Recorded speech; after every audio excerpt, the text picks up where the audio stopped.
Coach Nick Saban continues to pay dividends for the Florida teams. This time, it's for the University of Florida as freshman cornerback Jameer Grimsley joins the mix of star-studded players to depart from the Alabama program and will be joining the Gators. The NFL championship rounds are set as Kansas City defeated the Buffalo Bills as the result of a missed field goal wide right. The Lions defeated Tampa Bay to advance and take on the 49ers, and Baltimore crushed Texas to be in the championship game on the AFC. The last Florida team that was in the NFL playoffs, the Tampa Bay Buccaneers, head coach Todd Bowles says the team just couldn't overcome this. Too many mistakes to overcome in the second half, and, today was our day to go home. That's your Southeast Orthopedic Specialist local sports update. I'm Sam Nelson. At 9:57, it's 55 degrees. Time and temp brought to you by Bueller Air Conditioning. Stay cooler with Bueller. 1010XL is presented by Farah & Farah, exclusive injury law firm of the Jacksonville Jaguars. Protecting you and your family. Call 396-5555. Jacksonville. Trevor drops, looks, fires back in the end zone, caught for the touchdown! Touchdown in the back of the end zone to Calvin Ridley, and Jacksonville has taken the lead. Checks it down underneath. That's a crossing route to Christian Kirk. 30, 25, 20, 15, 10. Christian Kirk to the goal line. Touchdown, Jacksonville. A crossing route to Christian Kirk, and the Jags have retaken the lead. Fires this one deep downfield, and that ball is going to be picked off. The Jags pick it off, and they're going to run it back. That is Dewey Wingard, picked it off in the middle of the field. He's still running it back. He got it into Pittsburgh territory. Andrew Wingard stepped up and picked that thing off. Just disappointing the way we finished our season. Obviously, it's definitely not good enough. Things start with me, and I got to make sure that I'm holding myself accountable and I'm doing all I can to, help our football team win on and off the football field, but just not good enough. It hurts, it hurts to not be able to finish, and you look at where we were at one point in the season and just finished really, really poorly and kind of, gave it away. So there's so many things you look at, and it's disappointing and frustrating, and we have a lot of really great players, and I think we have the potential to be a great team. We didn't finish the year that way.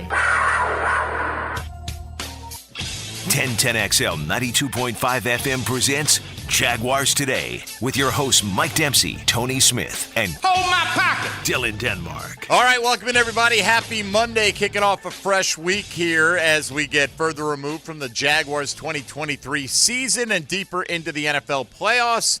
This is Jaguars Today. I'm Mike Dempsey. Good morning, Tony Smith. Good morning. How are you? How's your Doing weekend? Well. It was good. Yeah, a lot of football? A lot of football, yeah. Me too. Watched most of it. I didn't see every snap, but I watched most of it, I would say, this weekend. But honestly, that's because I just didn't have a front row seat to the goings-on at the faculty-student basketball game over at Baldwin. Been waiting all weekend, Tony, to find out how much Pocket stuffed the box score. Yeah. He put out the numbers on I Friday afternoon. Yeah. And I let him know how I felt about it. I don't follow him on social media, so I don't blame you. Actually, I missed it, but I did get the update. Pockets. Tell us how the event went for you. I went 0 for 1 from the free throw line, and I blew a layup, and that was it. 0 for 1? Yeah. 1 for 2 from the free throw line, I thought. Yeah. So I got fouled on a layup, went to the line, missed my first one, made the second one, and then do you have refs in this game, or are you calling your own? Okay. Well, no, they're the kids are the refs, the seniors. So take for that what you may, but it was fun. The seniors were trash. They were trash. Who won? Terrible. Oh, the faculty. The faculty's won like every year other than like 1 year in the last like 10 years. Despite you. Yeah. Oh, okay. All right. Yeah. Must have some I'm ringers not that good on at that basketball. faculty. I let him know. Like when he put the stats out, I was like, it sounds like it's time to retire. Maybe. Yeah. Before you get that one free throw made, one missed, one blown ACL. You don't want that one. Yeah, Pockets. you don't want it to go that You're direction. young and limber right now. That's not even a thought in your mind. All right. Well, anyway, I wanted to know how that went this weekend. Now we know. We also know how the NFL playoffs have gone to this point, down to the Final Four. Kansas City does it again, knocks off the Buffalo Bills. I see the debate going on who's more to blame, Josh Allen or Tyler Bass. Tyler Bass taking it on himself. I feel like Josh Allen didn't put up massive passing numbers. I feel like that Stephon Diggs has turned into a shell of the guy he used to be in front of our eyes. Where was that guy like halfway through the year? Halfway through the year when Joe Brady took over, Tony, his numbers went off the deep end. He's disappeared. He has completely disappeared. And some of it is in games where he's getting double-digit targets, right? I mean, he's getting the ball thrown his way a lot. He's just not making enough plays. Yesterday, he had a bunch he had 8. yesterday again. He had 8, but he's had some games down the stretch in the second half of the year. He's had like 12, 14 targets, 3, 4 catches for minimal yardage, much like it was yesterday. And they're trying to get him involved by handing him the ball or lining him up in the backfield. He had 1 rush for 7 yards. He just very strange and, had a chance to make the game-changing play. Josh Allen put it on. Was it a perfect pass?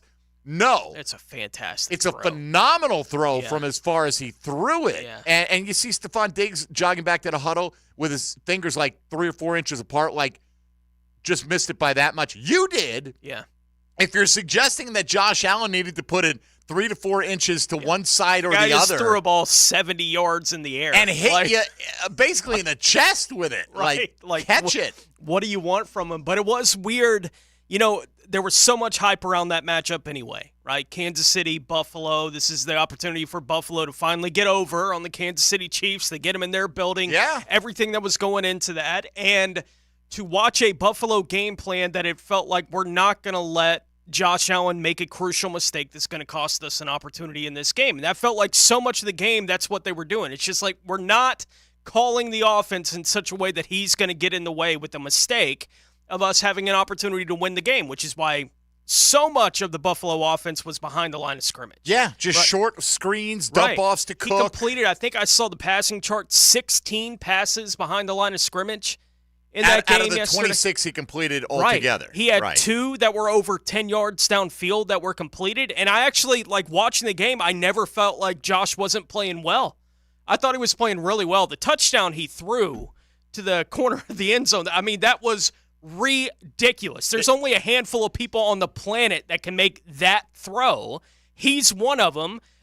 He does get out of control at times and put the ball at risk. There's no doubt about it. But, man, the way that whole second half went, if I'm in Buffalo, I don't even know which way I'd want to go with the blame. Yeah, I don't either. Khalil Shakir, I thought, made a hell of a catch on that touchdown as well. To get his hands under the ball, I mean, it was just a great play all the way around. Sick play, no But, doubt. I mean, look, it's not like I felt like a lot of the game plan for Kansas City was just don't do anything crazy here. We don't have the weapons to go stretch in the field, although MVS showed up on a couple of plays in this game, caught a 30 and a 32-yarder, right? And that's more production than he's probably had in almost every game this season, right? But Patrick Mahomes only threw it 23 times for 215 yards, which is very conservative by their standpoint, or from their standpoint. Isaiah Pacheco had a good game.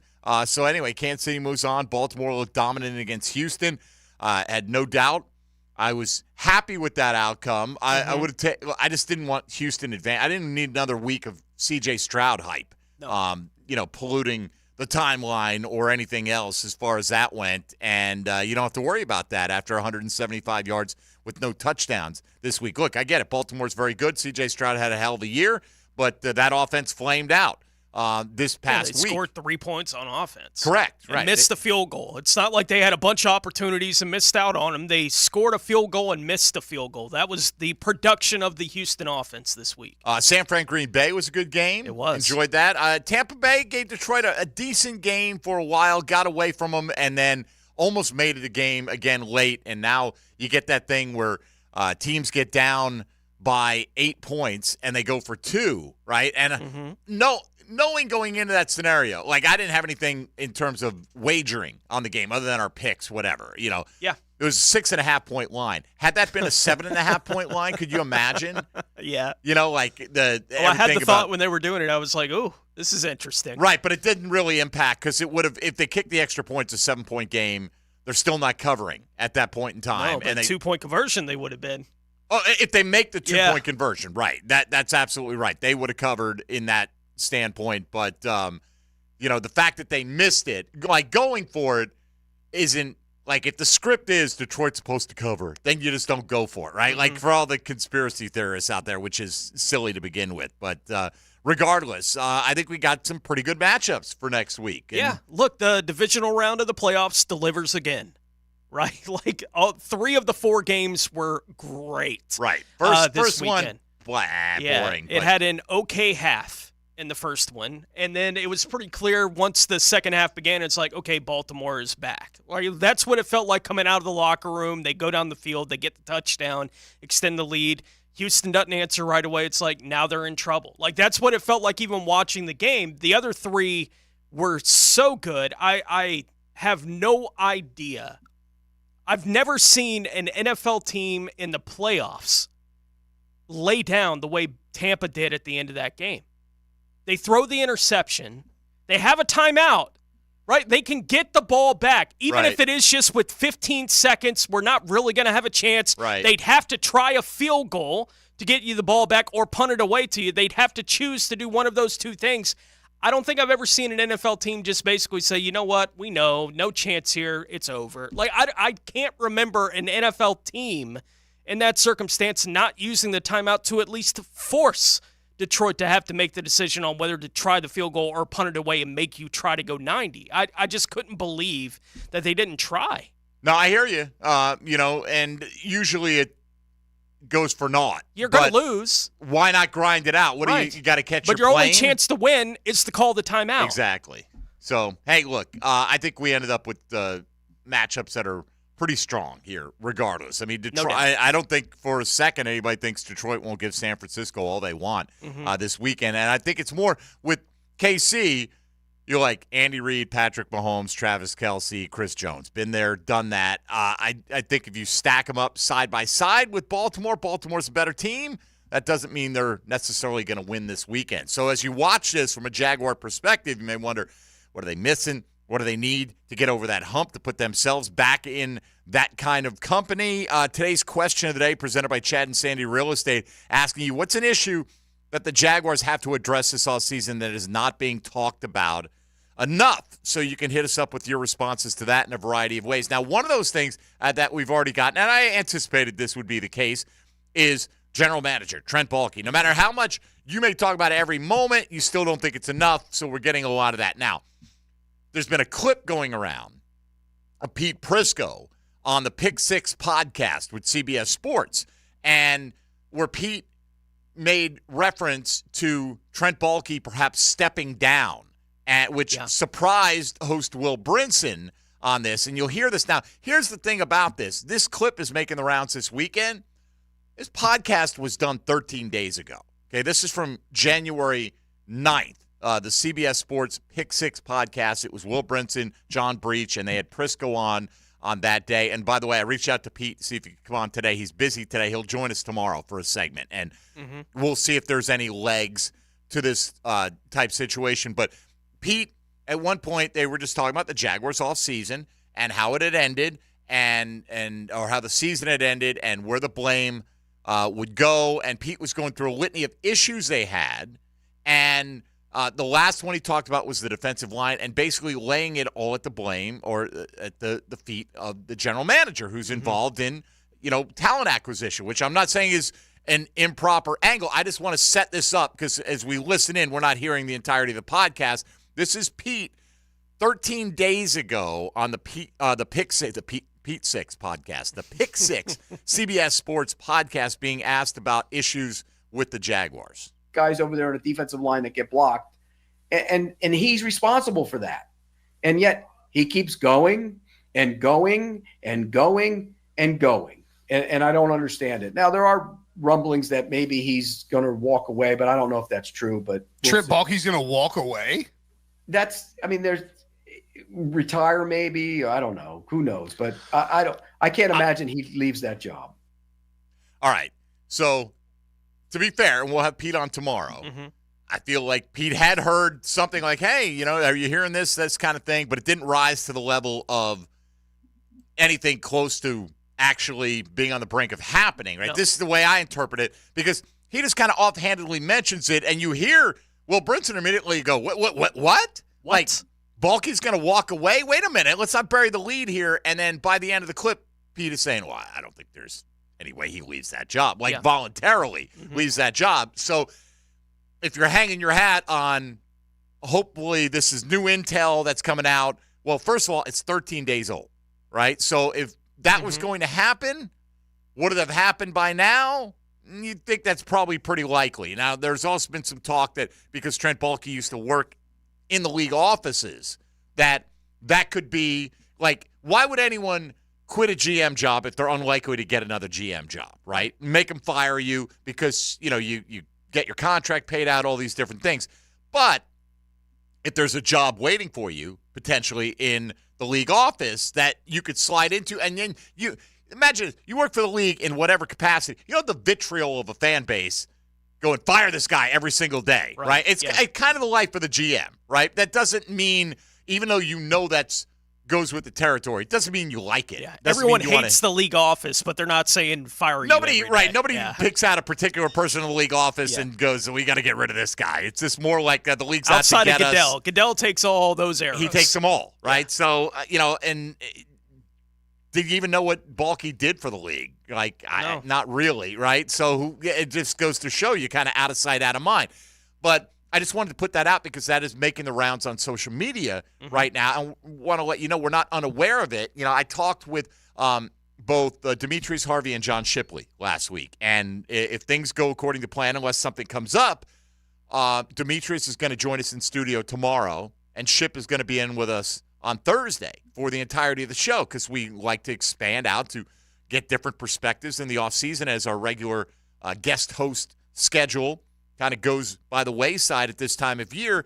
And I think it was Ship who was telling me he had heard that there may be, like, the one thing that could come up is if Baalke has a season-ending press conference. I think we're down to less than a half dozen GMs that have not had one. So from what I'm understanding, that's still possible to happen at some point this week, although nothing has been official with the Jags or anything of the like. If he were stepping down, I wouldn't anticipate he's going to have a press conference. You know what I mean? Like, let me just kind of slide out the door here, and I don't owe you anything at that point in time. What would you even want to hear from him at that point in time if you're a Jaguar fan base? Maybe you would, maybe you wouldn't. But regardless, that's all we know. Like, I haven't heard anything. You heard Tony Baselli on this morning with the drill saying I haven't heard that. I haven't been around, heard any of these rumblings that Pete has talked about.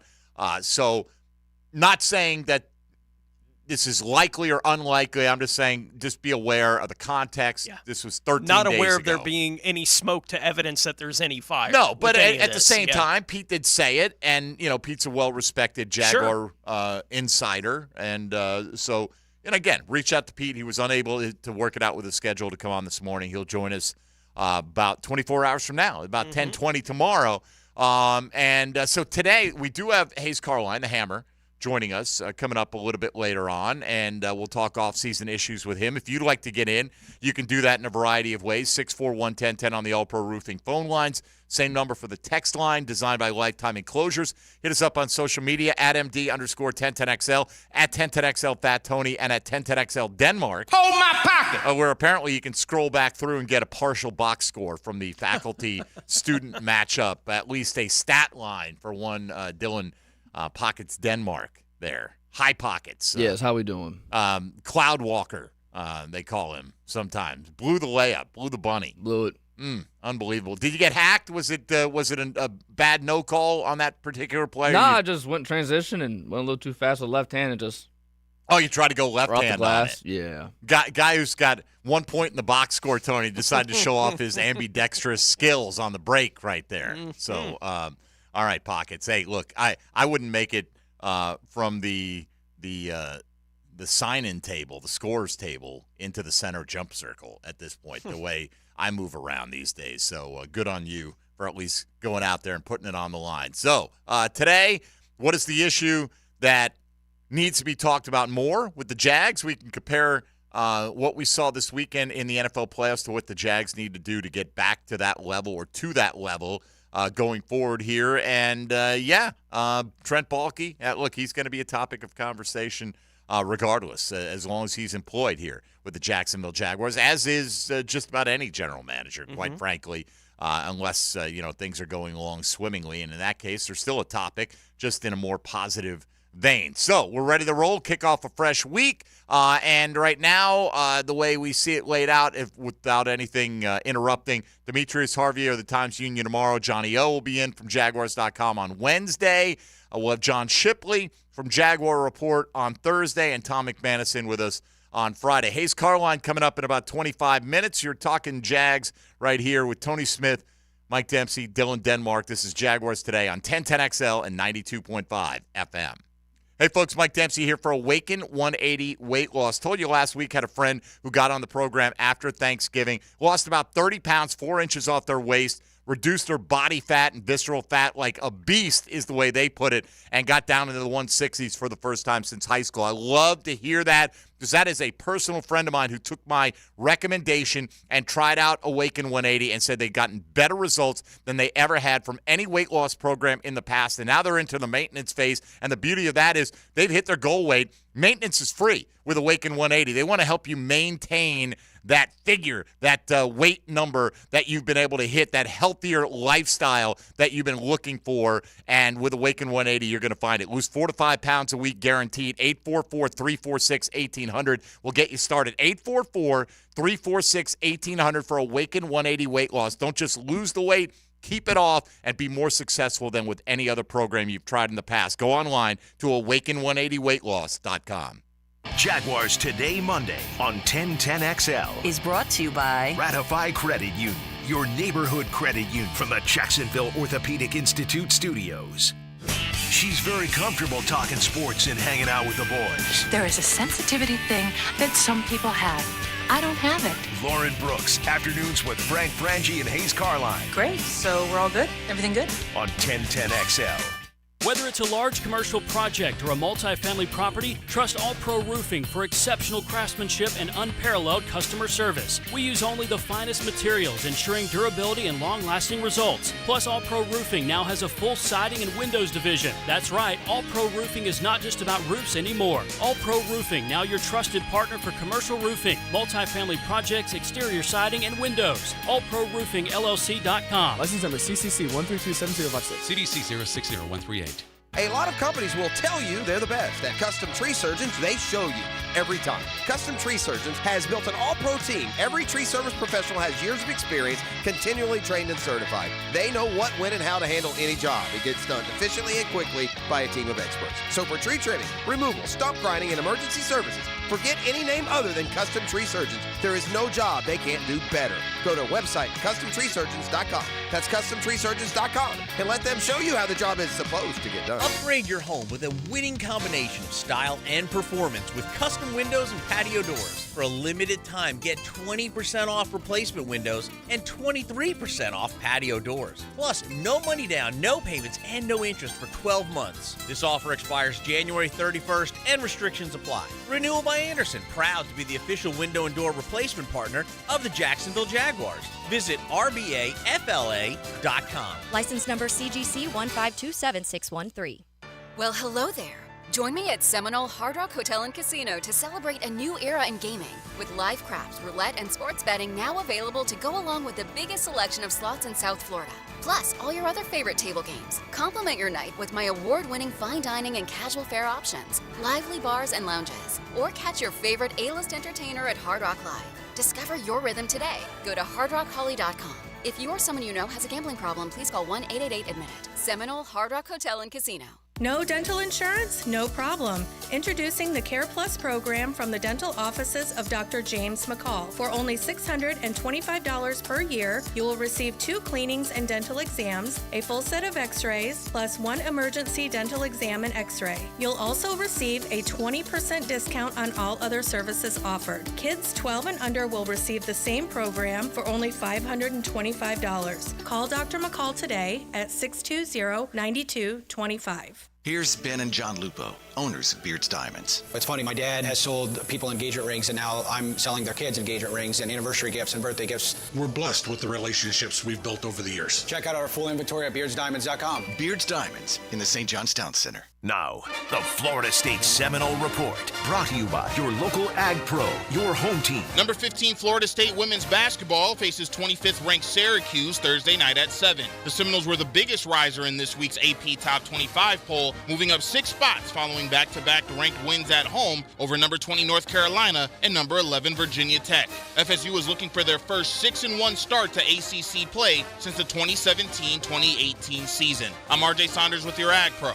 Seminole Report. AgPro has been family-owned and operated for over 64 years. We take pride in developing long-lasting relationships and offering first-class customer service. Need a new tractor, parts for your used equipment, or reliable service? AgPro has you covered. AgPro is here to serve you and your operation as your hometown dealer. Visit us today at any of our AgPro locations or go online to agproco.com to get started with your AgPro experience. Prosser here. Have you tried selling your home and it just wouldn't go? Have you thought about selling your home and thought the problems were too much? Let me give you your solution. It's chadandsandy.com. How's this for a promise? All right? This is a promise. Your home sold, guaranteed, or they will buy it. Chad and Sandy have the solution for your problems. In fact, they have the promises. So don't worry about required costly repairs. Nope. Pick your move date. Yes, you can. There are no long-term contracts, and you can cancel at any time. So many satisfied customers out there. How about Lee and Shelley in Deerwood? We heard Chad and Sandy on the radio and called because we needed a miracle. We had to move my mom to assisted living and needed money ASAP to pay for it, but Mom's Condo Association was under litigation, which limited the sale to cash buyers only. Chad and Sandy went to work. They had our money 15 days later. Truly a miracle. Call the agents we trust and recommend. Call Chad and Sandy today at 904-414-6200. Or go to chadandsandy.com. Certainly facing challenging economic times. I can't speak for all of us, but for me, comforting to know my money is in good hands with ITP Partners. Ticket here for ITP Partners, Jacksonville guys taking care of my Jacksonville money. I'll admit it, I don't understand a ton about the economy, higher interest rates, 401ks, but I do know as I move closer to retirement, I continue to watch my money grow. Thanks to Chris Bryan, Jeff Hartman, Reagan Wright, Dan Abel, and Reed Wingate. Get in the game, guys. ITP Partners, always there to help. For more info, Chris at ITPPartners.com or call 904-312-9751. 1010XL is presented by Farah & Farah, exclusive injury law firm of the Jacksonville Jaguars. Protecting you and your family. Call 396-5555. Jacksonville. Now, more Jaguars Today on 1010XL. All right, just easing into the week here. Mike Dempsey, Tony Smith, Dylan Denmark with you. I heard Pross and Hicken talking about this a little bit this morning, Tony. There is a little bit of a diverging opinions, like at this present time. A lot's going to change. Free agency changes your draft plans, obviously, and who knows who's walking away could change your draft plans. Sure. I'm sorry. I shouldn't do that. I don't think anyone's walking away. Maybe they will, but I don't think so, right? But offensive line, wide receiver. We see those as two frequently mentioned spots for the Jaguars to go in the first round. Particularly, like, occasionally you see Roma Dunze, the Washington receiver, fall to 17. Now, I personally think he'll be gone by then, right? He seems to be a consensus top 3 guy. Maybe he is the third, right? Marvin Harrison Jr., Malik Neighbors, Roma Dunze, and Keon Coleman, right? It honestly seems like almost every ranking likes him in that order, right? And so you sometimes see Keon Coleman, the Florida State receiver, mocked to the Jags at 17. Occasionally, if a Dunze is available in that projection, he's the pick by the Jaguars in that spot. You quite frequently see different offensive linemen. Sometimes it's a tackle that people feel can play inside a guard. I'm looking at 2 recent mocks here at CBS Sports from Ryan Wilson and Chris Trapazzo that have come out in the last they both came out on the 17th, so just 5 days ago. And they both had the Jags going with Talise Fuaga out of Oregon State. Big offensive lineman. Look, I mentioned it last week. I think there's a scenario where they let Cam Robinson walk due to salary cap issues, and they go draft a right tackle and take some of the money they spent on Cam and get a veteran guard or pair of guards, right? Because obviously, they got to address the interior of the offensive line. Not suggesting they don't, but there are different ways you could approach it. Is the best approach to keep the tackles you have and draft interior, and then is the 17th pick a worthwhile place to take that because the value of the position and all this stuff? The other spot, though, on occasion, I see, and it kind of dovetails with today's question today. What is a concern that maybe isn't being talked about or an issue for the Jags? What about cornerback? If you get like a real lockdown type guy, right? Darius Williams going into the final year of his deal, I think, this year, right? Had a really good season. So is Tyson Campbell. Yeah, which most people project they want to keep Tyson Campbell around. He's going to want a lot of money, obviously, but I think they will. Look, you don't want to start from scratch with a guy who, was a high second-round pick. I think they'll endeavor to get something done with Tyson Campbell, but saw one at Sports Illustrated where Terrion Arnold out of Alabama, who most projections have him go over Kool-Aid McKinstry, who, because of the name, a lot of people know exactly, what about Kool-Aid? What about Kool-Aid? And you see him also as a first-round projection, but you see him later in the first round. Terrion Arnold is a guy who I've seen mocked in the top 10, right? So when you go, do we really want a corner at that spot? I mean, corner is still a premier position in today's NFL. Yeah. And if you can get a lockdown guy, like I get it. Well, what about the O-line? We still got to address that. You got to address a lot of things. Yeah. How would you feel if they love the corner at that spot? Picking at 17 is as much about a position of need as it is about the value of the pick at 17, right? It can't just be, we need an offensive line. We need offensive line help, so we got to take an offensive lineman in the first round. Take the best one if he's a third-round grade. You're not going to do that. That doesn't mean he's the value. Right? Like, that's not how you go into an NFL draft, and you get yourself in a lot of trouble if you do handle the NFL draft that way. So if they're on the board at 17 and the guy on the top of their list is a corner, I'm all on board with that. That's fine, right? Like, it's not like that's a position of no need for the football team, and it's become a premium position in the league because of how premium wide receiver has become in the league. Sure. Right? Like, it's those things go hand in hand, so I have no problem if that's the direction they go. If they, drafted a guard, my eyebrows might rise a little bit. I'd be like, they must think this guy is the guy, right? Like, a guard at 17 in the draft, that's not something you see very often. Corner at 17 in the draft, you just kind of shrug your shoulders. Okay, this is the guy they like. There are going to be 5 corners in every first round. Yeah. And they're not all going to be top 10 picks. They're going to be spread throughout the round. And sometimes there are 7, sometimes there are 4, whatever. You get the idea. There's always multiple guys. There's going to be about as many corners as there are wide receivers in typical years. Sometimes you get a guard drafted higher than that. And look, if you feel great about one of those guys, I don't have a problem with the position. I don't. If you think that guy comes in and he's an automatic starter that upgrades your offensive line and you project him to be a dominant player at that position for a long time. Absolutely. And I think taking a guard at 17 because it doesn't happen all that often, right? Like, guards don't go basically in the top half of the first round of the NFL draft all that often. Corners do. Wide receivers do. Quarterbacks do. Guys that rush the passer do. Like, those positions are drafted in those areas a lot because of the premium value of those positions. I think if you're taking a guard at that kind of spot, that you're saying, we do think this guy is a premium at this position, right? We're not saying we're doing this because it's a need and we need to fill it, and now this guy fills a hole for us. I think you take him because we can see this guy wearing this uniform for 10 years and being a Pro Bowl level player. Right, but I don't think that you do that with guard unless you have both, where you have the value on the guy at that position, at that number, and you have the need for it, right? Have to. Like, you're not going to be a strong interior offensive line team drafting a guard. That have 2 Pro Bowl level guards aren't even thinking about a guard. Whereas we can sit here and go, hey, for this year, Darius Williams is arguably the second best player on defense, right? We have a lot of faith in Tyson Campbell. Trey Herndon played solid at nickel. We could convince ourselves that they've got a pretty good trio. That's a position where, the cliche of you can never have enough good pass rush, you can never have enough good cover guys, right? And it's true to a large degree. Now, you also want to find some of those cover guys later in the draft, like Yeah. plenty of teams do. That's the beauty and the problem. You got one pick right now in the first round. Could you trade back, accumulate more? Maybe, but you risk falling out of a tier where there's a more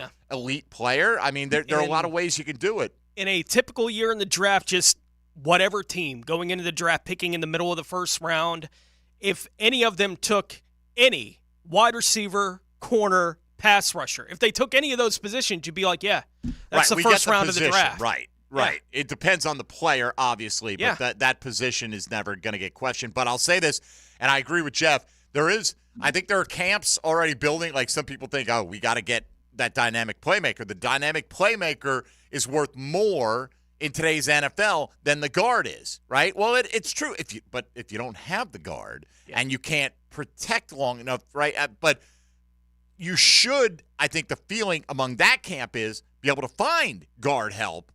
Typically you can. Later in the draft or in free agency or something along those lines. Well, let's hope so, because the Jags may have the need to find 2 starting guards this year. It certainly appears if Brandon Sheriff is not back right now, Ezra Cleveland's not under contract. Maybe Cooper Hodges is one of those guys. Are you going to bet your life on it? Out of a small school guy who's never played in the National Football League? I'm not. I'm hopeful. Sure, but I don't know if you can bet on it as far as that goes. But, at the same token, if they do go dynamic wide receiver, there are going to be people in the other camp going, hey, well, that's great. And you can't run the ball better than the 3.7 yard per clip average, and you got to protect your quarterback. So what good is that fancy guy running down the field if Trevor Lawrence is getting sacked after 3 seconds? I get both arguments, and you only have one pick in the middle of the first round. So you got to do more than just hit on that one pick, obviously, and which brings us back to who's making those decisions. Just sign T. Higgins. And I'd love it. What are the odds T. Higgins even makes it to free agency? Low. Right. So, we could certainly hear that Cincinnati has locked him up to an extension before free agency ever opens up. For sure. But, yes, let's sign T. Higgins. Mm-hmm. I'm all about it. Let's go get T. Who's the not? The point being, if you can fill one of those holes in free agency, whether it be interior offensive line or wide receiver, and not feel like, well, they have to do this early on in the draft. If they can address, and they're allowed to address some of those things in free agency to change what you perceive to be the direction they need to go early on. No in doubt. The draft. Look, if you got T. Higgins, you can scratch me off the list of people that would even consider a Keon Coleman or a Roma Dunze, I think, at that point in time, depending on what else happens. Now, if you sign Higgins, Ridley walks, Zay Jones walks, Christian Kirk's going into his 3rd year here, then maybe there is need for more. Nothing wrong with having, a bunch of capable pass catchers, but can you afford to go sign a big money free agent and spend your lone first-round pick on the same position when you've got other needs to fill? Right. That's why it's part of the puzzle of putting together this team this offseason. I'll tell you what, if these issues are nails, we've got the hammer coming your way with Hayes Carlyon for the first time in 2024, joining Jaguars Today to give his perspective on some of the major issues facing this team stretching out into the offseason. You want to be a part of it? You can get on board at 641-1010 on the All-Pro Roofing phone lines. You're listening to Jaguars Today on 1010XL and 92.5 FM. Hey, folks, Mike Dempsey here for Tire Outlet. Are you looking for the best deal on your next set of tires? Why wouldn't you be? Well, Tire Outlet never falls flat. They offer the best selection, the best quality, and, yes, the best prices on tires. You're going to find the right ones for your vehicle. Look, Tire Outlet has over 4 decades of experience and the convenience of 14 locations around the First Coast and a legendary price match guarantee, meaning you're going to get the best deal on every brand new set of tires. You can trust your vehicles in great hands. They also have skilled technicians ready to maintain and repair your vehicle to keep it operating at its best. Get it all under one roof. That's Tire Outlet, where you always get wholesale prices and premium service. Jaguars Today Monday on 1010XL is brought to you by Ratify Credit Union, your neighborhood credit union, from the Jacksonville Orthopedic Institute studios. The Gators are here. Got it to beat the buzzards. Florida basketball. Chop this one up for the Gators. Hear the Florida Gators all season on 1010XL, Jacksonville's Gators station. If your ride is making strange noises, don't wait and make it worse. Come to Action Transmission on Merrill Road. My expert technicians can diagnose the problem and likely fix it fast. Experience the difference at Action Transmission on Merrill Road. On the field, he brought the boom. I'll always be a linebacker at heart. He brings that attitude to the microphone. I'm Jaguars Today's middle linebacker, Kyle McMahon. Friday from 10 to noon. Brought to you by Renewal by Anderson Windows and Doors on 1010XL. Exciting news from Leonard Truck Accessories in Jacksonville on Blanding Boulevard. Stocking brands like Real Truck, UWS, WeatherGuard, Carry-On Trailers, and more. Grand opening on February 2nd at noon with tons of prizes to win, like a brand new golf cart. Leonard, your truck, your style. Are you facing a plumbing challenge? Need some septic system TLC? Or maybe you want to keep your indoor temperature nice and cool? We're Duck Duck Rooter, a locally owned company and proud partner of the Jacksonville Jaguars. And we believe in turning every challenge into an opportunity to provide outstanding service. From unclogging drains to keeping your air conditioning crisp, we've got you covered. Contact us today for all your plumbing, septic, and air conditioning needs. 904-862-6769. That's 904-862-6769. Or online at duckduckrooter.com.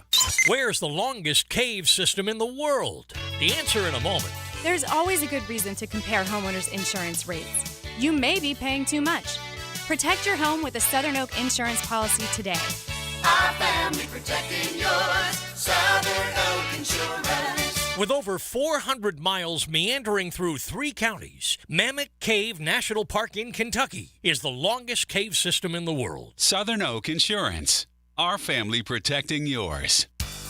Jacksonville Orthopedic Institute is the sports medicine leader in Northeast Florida. We're proud to be the official sports medicine provider for your hometown teams, including the Jaguars, Sharks, Axemen, Armada, and the Jumbo Shrimp. We have the most cutting-edge resources for sports medicine care, including Active Armor casting, Alter-G anti-gravity treadmills, and highly trained physicians and athletic trainers. JOI is truly where the pros go, and so should you. Start your new year off healthy and get screened at Ackerman Urology for common cancers of the prostate, bladder, and kidney. Early detection is key with 5 locations across Northeast Florida.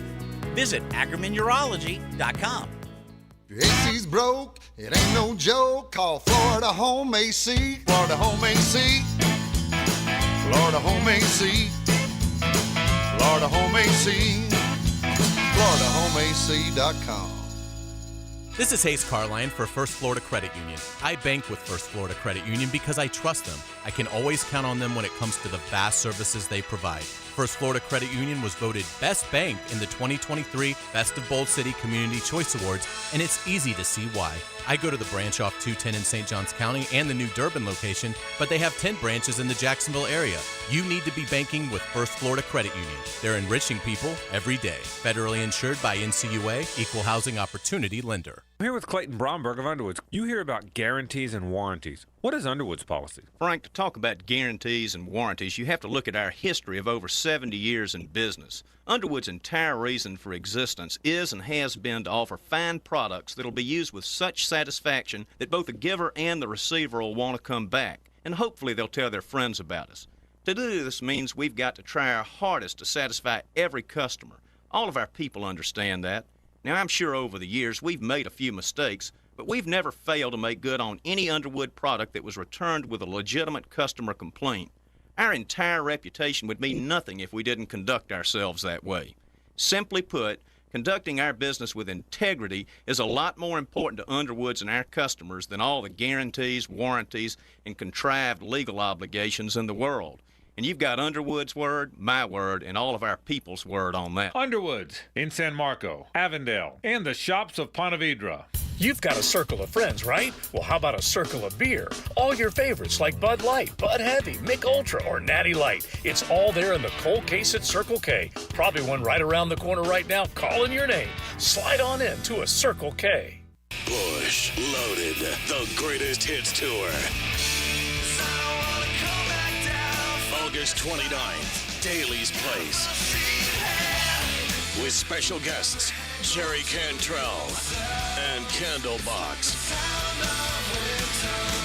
Tickets on sale now at Ticketmaster.com.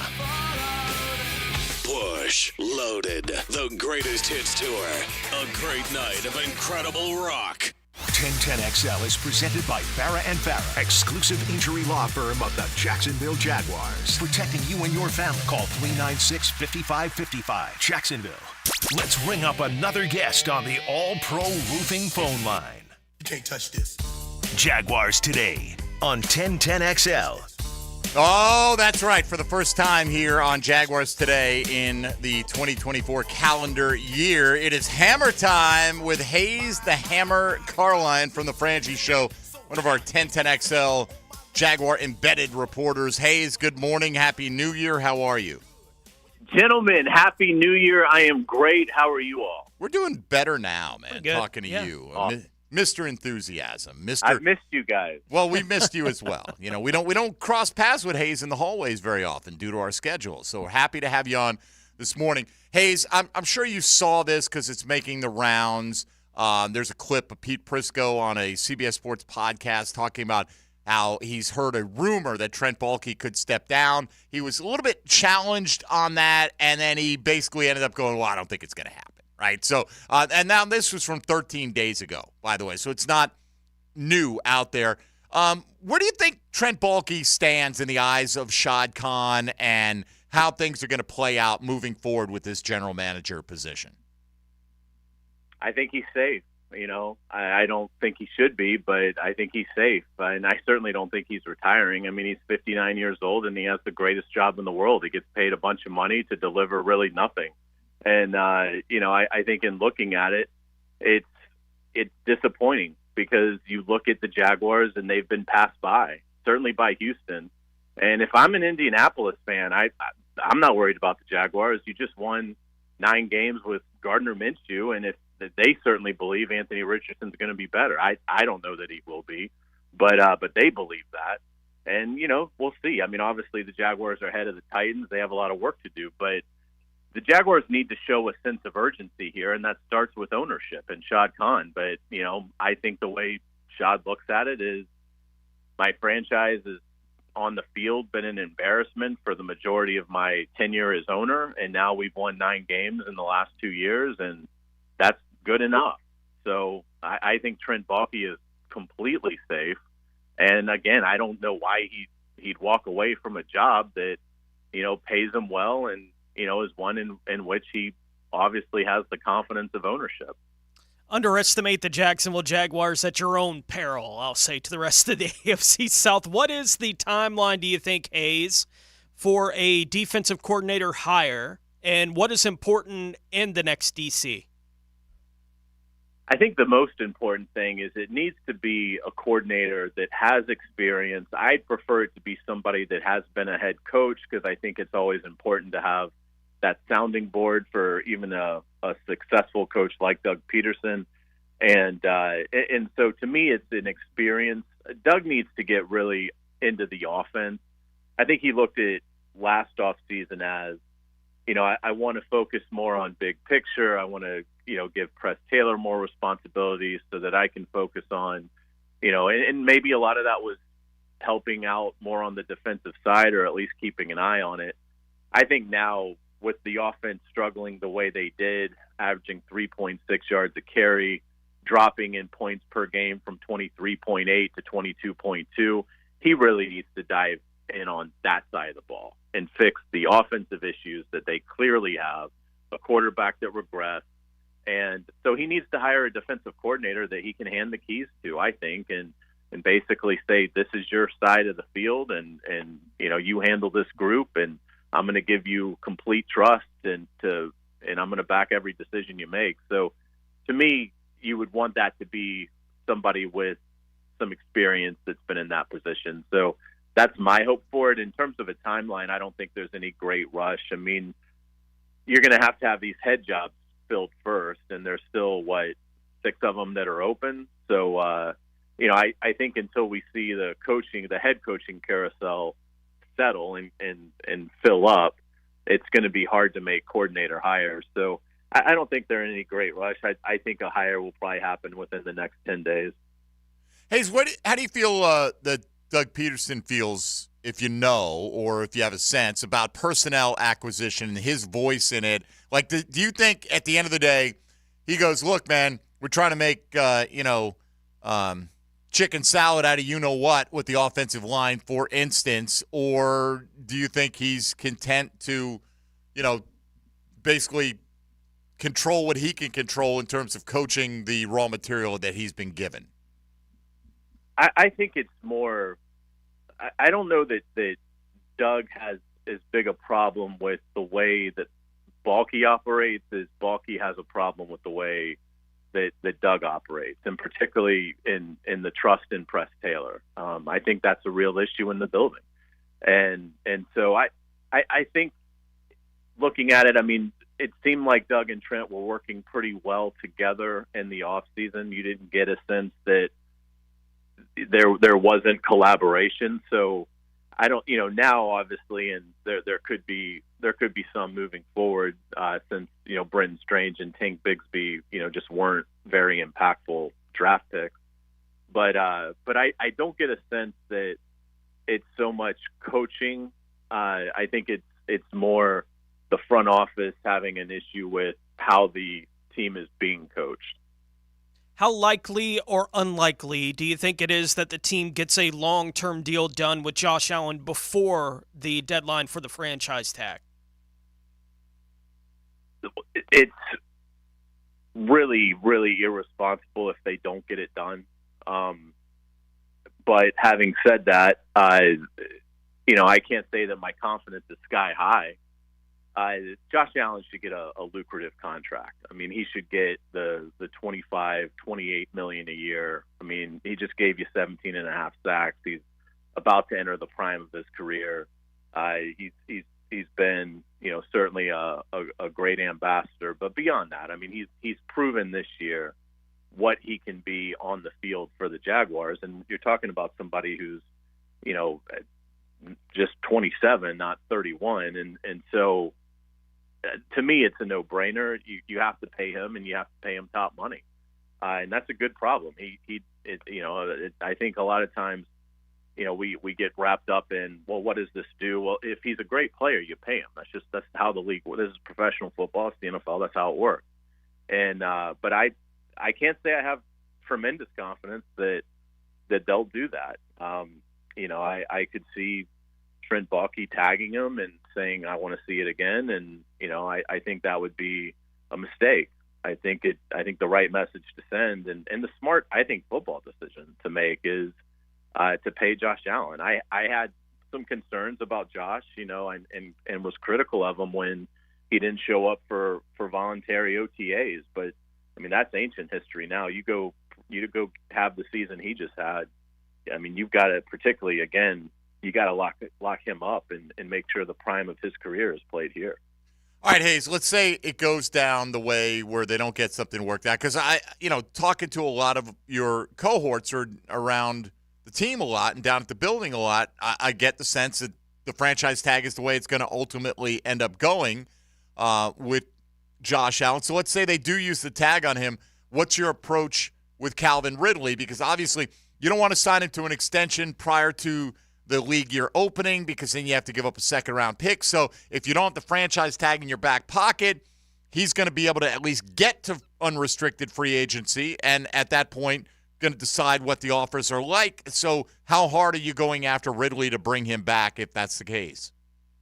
Well, I think you'd like to have him back. I mean, I understand the struggles that he had at times this year, but he still was productive. And I do think that his second year, I think there's something to be said for seeing a rise in his play. And so I would want to bring Calvin Ridley back. It's, that's not the reason that I would want to re-sign Josh Allen, but it plays a factor because, to your point, then you can use the tag on Calvin and try and work out a deal over the summer like they did with Evan Ingram last year. So, but if the tag is not an option and they use it on Josh Allen, then you have to let Calvin Ridley test the market and, see what ends up happening and, try to make something work. But obviously we know the probability is very low once players hit the market and 31 other clubs are out there. It's tough to make that deal happen. But, that would be my expectation is if they have to use the tag on Josh Allen, then Calvin Ridley will be a free agent. Hayes, we just saw Joe Burrow, Justin Herbert both get extensions this past offseason. We thought maybe Trevor Lawrence would be the next in line after year 3. of his rookie contract to get that extension. Would you want to get that extension done with Trevor Lawrence this offseason, or are you waiting until after year 4? Only if he was willing and his people were willing to do a team-friendly deal. You know, if they're willing to do that, and I doubt they are, but if they were willing to do that, then I'd be interested in it. But, you know, if he's going to ask for the sun and moon and stars, then no, I haven't seen enough yet. And there certainly was offensive regression. I don't think that that's all Trevor Lawrence's fault, but certainly he has some culpability in it. And so, yeah, I don't think you can give him that deal. Now, again, if he wants to sign a deal that pays him, you know, somewhere in top 7 money, then I'd have that conversation. But no, I don't think the team should be in any hurry to give him Herbert or Hurts money. What do you think they're going to do in terms of the offensive line, Hayes? What would your approach be? Like, who are you bringing back? And then are you looking to go the veteran route to fill some holes, or is this draft capital, understanding, you know, you only have so many picks? What's your plan to improve the O-line? Yeah, it would start. I'd cut Cam Robinson and Brandon Sheriff and pocket that, you know, $27 million in cap savings, and obviously, to your point, that opens up, you know, holes. So I'd move Harrison to left tackle. I'd have Walker Little play right tackle. I'd have to be in the market for a right guard, whether that's free agency or the draft. Center is a real concern. So whether that's a free agent to replace Fortner, or, you know, I mean, I guess you could go as high as first round. I wouldn't probably take a center at 17, but I would understand it if they did. But I think you can probably fill that second, third round if you can't get it addressed in free agency. So that would be I think it's very fixable, but that would be the top priority is reevaluating that offensive line, and certainly upgrading it at center, finding a capable younger player at right guard, and then you know, Ezra Cleveland, I think, will be re-signed and be the left guard. Well, you know, right now he isn't. If you go in with that hole into the draft, how are you feeling about the potential of drafting an interior offensive line, not a center? Because it doesn't seem to be a center by the consensus rankings that's going to be anywhere near a first-round value this year. So what if you find one of these guys, either a tackle who folks think can play guard or just the guard itself? How do you feel about that position, say, versus wide receiver if you haven't, you know, filled those spots entirely? Yeah, I think receiver could certainly be in play at 17, because I think the value is going to meet more there in all likelihood than at other spots. So, you know, and again, obviously Calvin Ridley, that's up in the air. I think you have to have a conversation about Zay Jones. They can save $4.5 million by releasing him. He's obviously a above average receiver and a great person, but you know, you have to have conversations about durability now, and he's getting up there. So if you can save $4.5 million in releasing him, you know, you might want to go that route. But then obviously receiver is going to become more of an issue. So even if you keep Calvin and have Christian Kirk, you know, investing the 17th pick in a receiver, you know, a player like Keon Coleman out of Florida State would make a lot of sense at that position. But there's others as well. So I could easily see it being, to start the draft, receiver, interior offensive lineman in the second round, and interior defensive line, you know, in the third. I mean, to me, that would make a lot of sense. That could change, obviously, depending on free agency, but I think that's a good starting plan for the Jaguars' brain trust as they approach this. Hayes, we got to hear your thoughts on Josh Allen and Calvin Ridley and how you think those situations are going to work out. You talked about Trevor Lawrence and, you know, the contract for him. Do you expect there to be any movement during this offseason as far as deals with Tyson Campbell, Andre Sisco, or anyone else that we were talking about last offseason, knowing that this was the first time they could talk to some of these guys about an extension? I don't think so. I think at this point I'm going to see how it plays out. I mean, I'm confident in them, but again, the a lot of times to do these deals, you have to pay players at a premium. And so, again, if Tyson Campbell, Andre Cisco wanted to take, what I would consider to be a fair deal, then I would think about it. But I would think after the seasons that they both just had, I would think you play it out and reevaluate it in a year. Yeah, as we wrap up, a lot of people said, you should have signed Josh Allen this time last year. Of course, Josh Allen this time last year had one double-digit sack season in his career, Hayes, and it had been in his rookie campaign. So, you look at these guys, are we going to be sitting here going, Tyson Campbell had a 6-7 interception season, should have paid him last year. Do you feel like the Jags should have been more aggressive in trying to get Josh Allen signed last offseason? Or do you think it was reasonable that they said, well, let's wait and see based on what his track record of production was, depending on what he was looking for?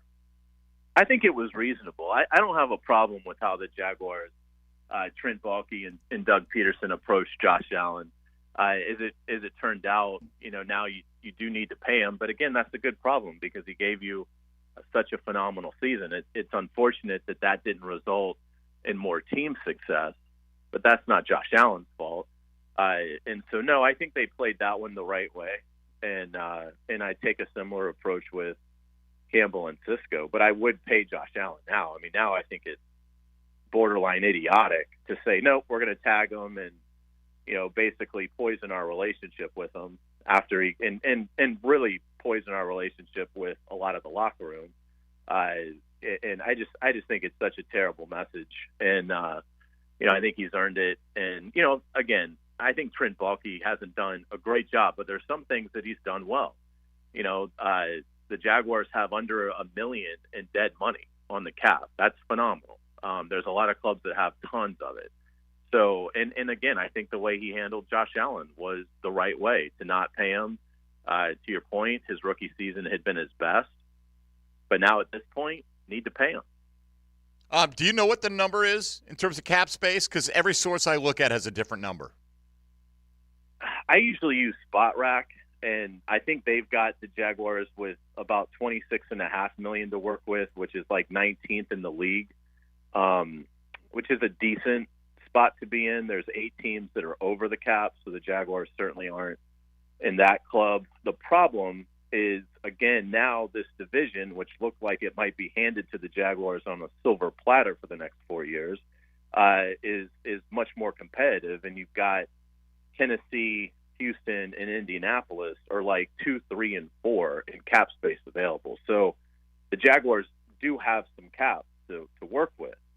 But the problem is the 3 teams in their division have a ton of it. And that would be greatly concerning to me. Yeah, at the moment, Spot Track lists them at 17.5, the Jags, in terms of cap space available. So, it's been all over this offseason because I'm like you. I usually go there, but, over the cap, there are different sources, and they all kind of conflicted. DeRocco's ESPN source, everything was off, and I just wish there was one definitive listing out there because we're all kind of guessing a little bit in terms of what they've got available to them. But you know what? We'll see how it plays out in the weeks ahead. Hayes, we appreciate the visit and encourage folks to give you a listen, of course, on the Frangie Show and on social media as well. Hayes_Carline, I believe, is where you're at on the old Twitter. No, just Hayes Carline. No underscore in there. My bad, Hayes. I should have known that. I should have known that. Not a problem at all. I appreciate it, and it's always a pleasure joining you guys. All right, buddy. We appreciate it as well. There he goes, Hayes Carline on the All-Pro Roofing hotline for you there with some of his opinions on what the Jags need to do right now and as the offseason plays out. We'll discuss more about what Hayes had to say and welcome your calls if you want to get in at 641-1010 on the All-Pro Roofing phone line. Straight ahead on Jaguars Today on 1010XL 92.5 FM. Hey, folks, Mike Dempsey here for Underdog Fantasy. You know what? You may not have a team in the hunt in these NFL playoffs at this point in time, but you can still have a little action on the line. playing fantasy football with Underdog Fantasy's Pick'em game. All you do is pick higher or lower on players' projected stats throughout the playoffs and spice up the games. And if you're any good at it, you can win up to 100 times your money if all your picks hit. Underdog is really easy to play, even easier to use and get started. All you have to do is go to the App Store, download the Underdog Fantasy app, or simply visit UnderdogFantasy.com. And when you do, sign up using promo code 1010XL. And if you do that, Underdog will double your first deposit up to $100. That's free money for you to play with and start winning right away. I love daily fantasy sports, and I love playing at Underdog Fantasy because it is so easy and you get paid off instantly. Sign up using promo code 1010XL. You do have to be 18 or older and present in the state where Underdog Fantasy operates. Terms apply. If you're concerned with your play, call 1-800-GAMBLER or visit ncpgambling.org. Jaguars Today Monday on 1010XL is brought to you by Ratify Credit Union, your neighborhood credit union, from the JOI studios. Warner to throw. Going deep downfield. Isaac Cruz for a touchdown. I'm Kurt Warner, and you're listening to 1010XL. 73 yards. 92.5 FM. Save big at Key Buick GMC with up to $10,000 off on all new Buick Enclaves or up to $9,000 off new Buick Envisions. Receive really low APR rates like 1.9% APR financing for 36 months, 4.5% for 48 months, or 60 months, 5.4% for up to 72 months. Come on in now to Key Buick GMC and enjoy no payments on the Buicks for 90 days. That's 3 months. Key Buick GMC on the corner of Southside and Gate, KeyBuickGMC.com. Shen Yun shows are coming January 30th to 31st to Jacksonville Center for the Performing Arts. Shen Yun revives 5,000 years of civilization through choreographed dance, with music combining classical Western and Chinese instruments and dynamic 3D backdrop. Come see it at least once in your lifetime. January 30th through 31st. Tickets at shenyun.com/FL. The flagship station of the Jaguars. WJXL AM Jacksonville Beach. WJXL FM Jacksonville Beach. Frank Frangie here. I was born and raised in Jacksonville, and I love living here. But I also know how bad bugs are in Florida. So I trust Orange Environmental Services to handle all my pest control needs because they've got the best technicians and effective treatment. Their name may be orange, but they think green. Orange Environmental has been serving the First Coast for over 50 years, and they now offer complete lawn maintenance services. Call Orange Environmental Services for peace of mind from bug problems today. Call them at 272-3284. That's 272-3284. Golfers, when's the last time you played Cimarron? New ownership, improved greens, fairways, and tee boxes, a new clubhouse, interior, exterior, including the Stone and Barrel Tap House, indoor-outdoor bar, live music. Practice, learn, and play program is only $59 a month. Unlimited range balls, weekly clinic from teaching professionals. Golf every day, $25 after 2 o'clock. Whether you scratch or just like getting out with your buddies, you have to try the new Cimarron Golf Club on 210. Toilet or shower not draining? Water bill high? So many issues you want to cry? Call Mr. Rooter of Jacksonville. Have your number 2 business serviced by your number 1 plumber. Let us do your dirty work. Call us today. Mr. Rooter. Rick Ballou for Carlson Dental. You know, I've been telling you this for quite some time because it's true. I hate going to the dentist, or at least I used to hate going to the dentist. I had total anxiety, and then I tried sedation. Light sedation for cleaning and deep sedation as well for cavities and root canals. Folks, it's an incredible experience. So don't be nervous. Don't be scared. Go to CarlsonDentalGroup.com. That's CarlsonDentalGroup.com for all of your dental needs.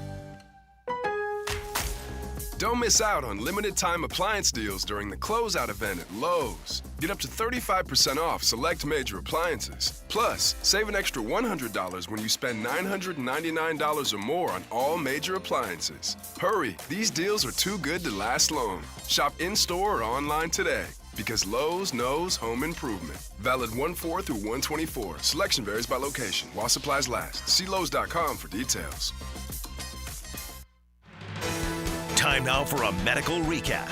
A health and wellness tip from Jaguars head team physician Dr. Kevin Kaplan. Strength and resistance training are some of the best forms of exercise you can do to strengthen your muscles and improve your body composition. It may also lead to important improvements in metabolic health, meaning your blood sugar levels are easier to manage, and it also increases how many calories you burn at rest. The Physical Activity Guidelines for Americans recommends resistance training twice per week in addition to cardio training. Let's get fit, Jacksonville.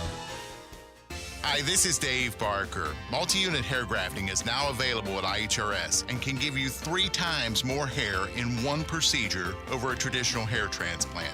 Multi-unit hair grafting gave me more hair in one procedure and within my budget. You can grow your hair back with this exclusive new procedure. Call for a free evaluation. Call IHRS 904-777-IHRS 777-IHRS 777-4477.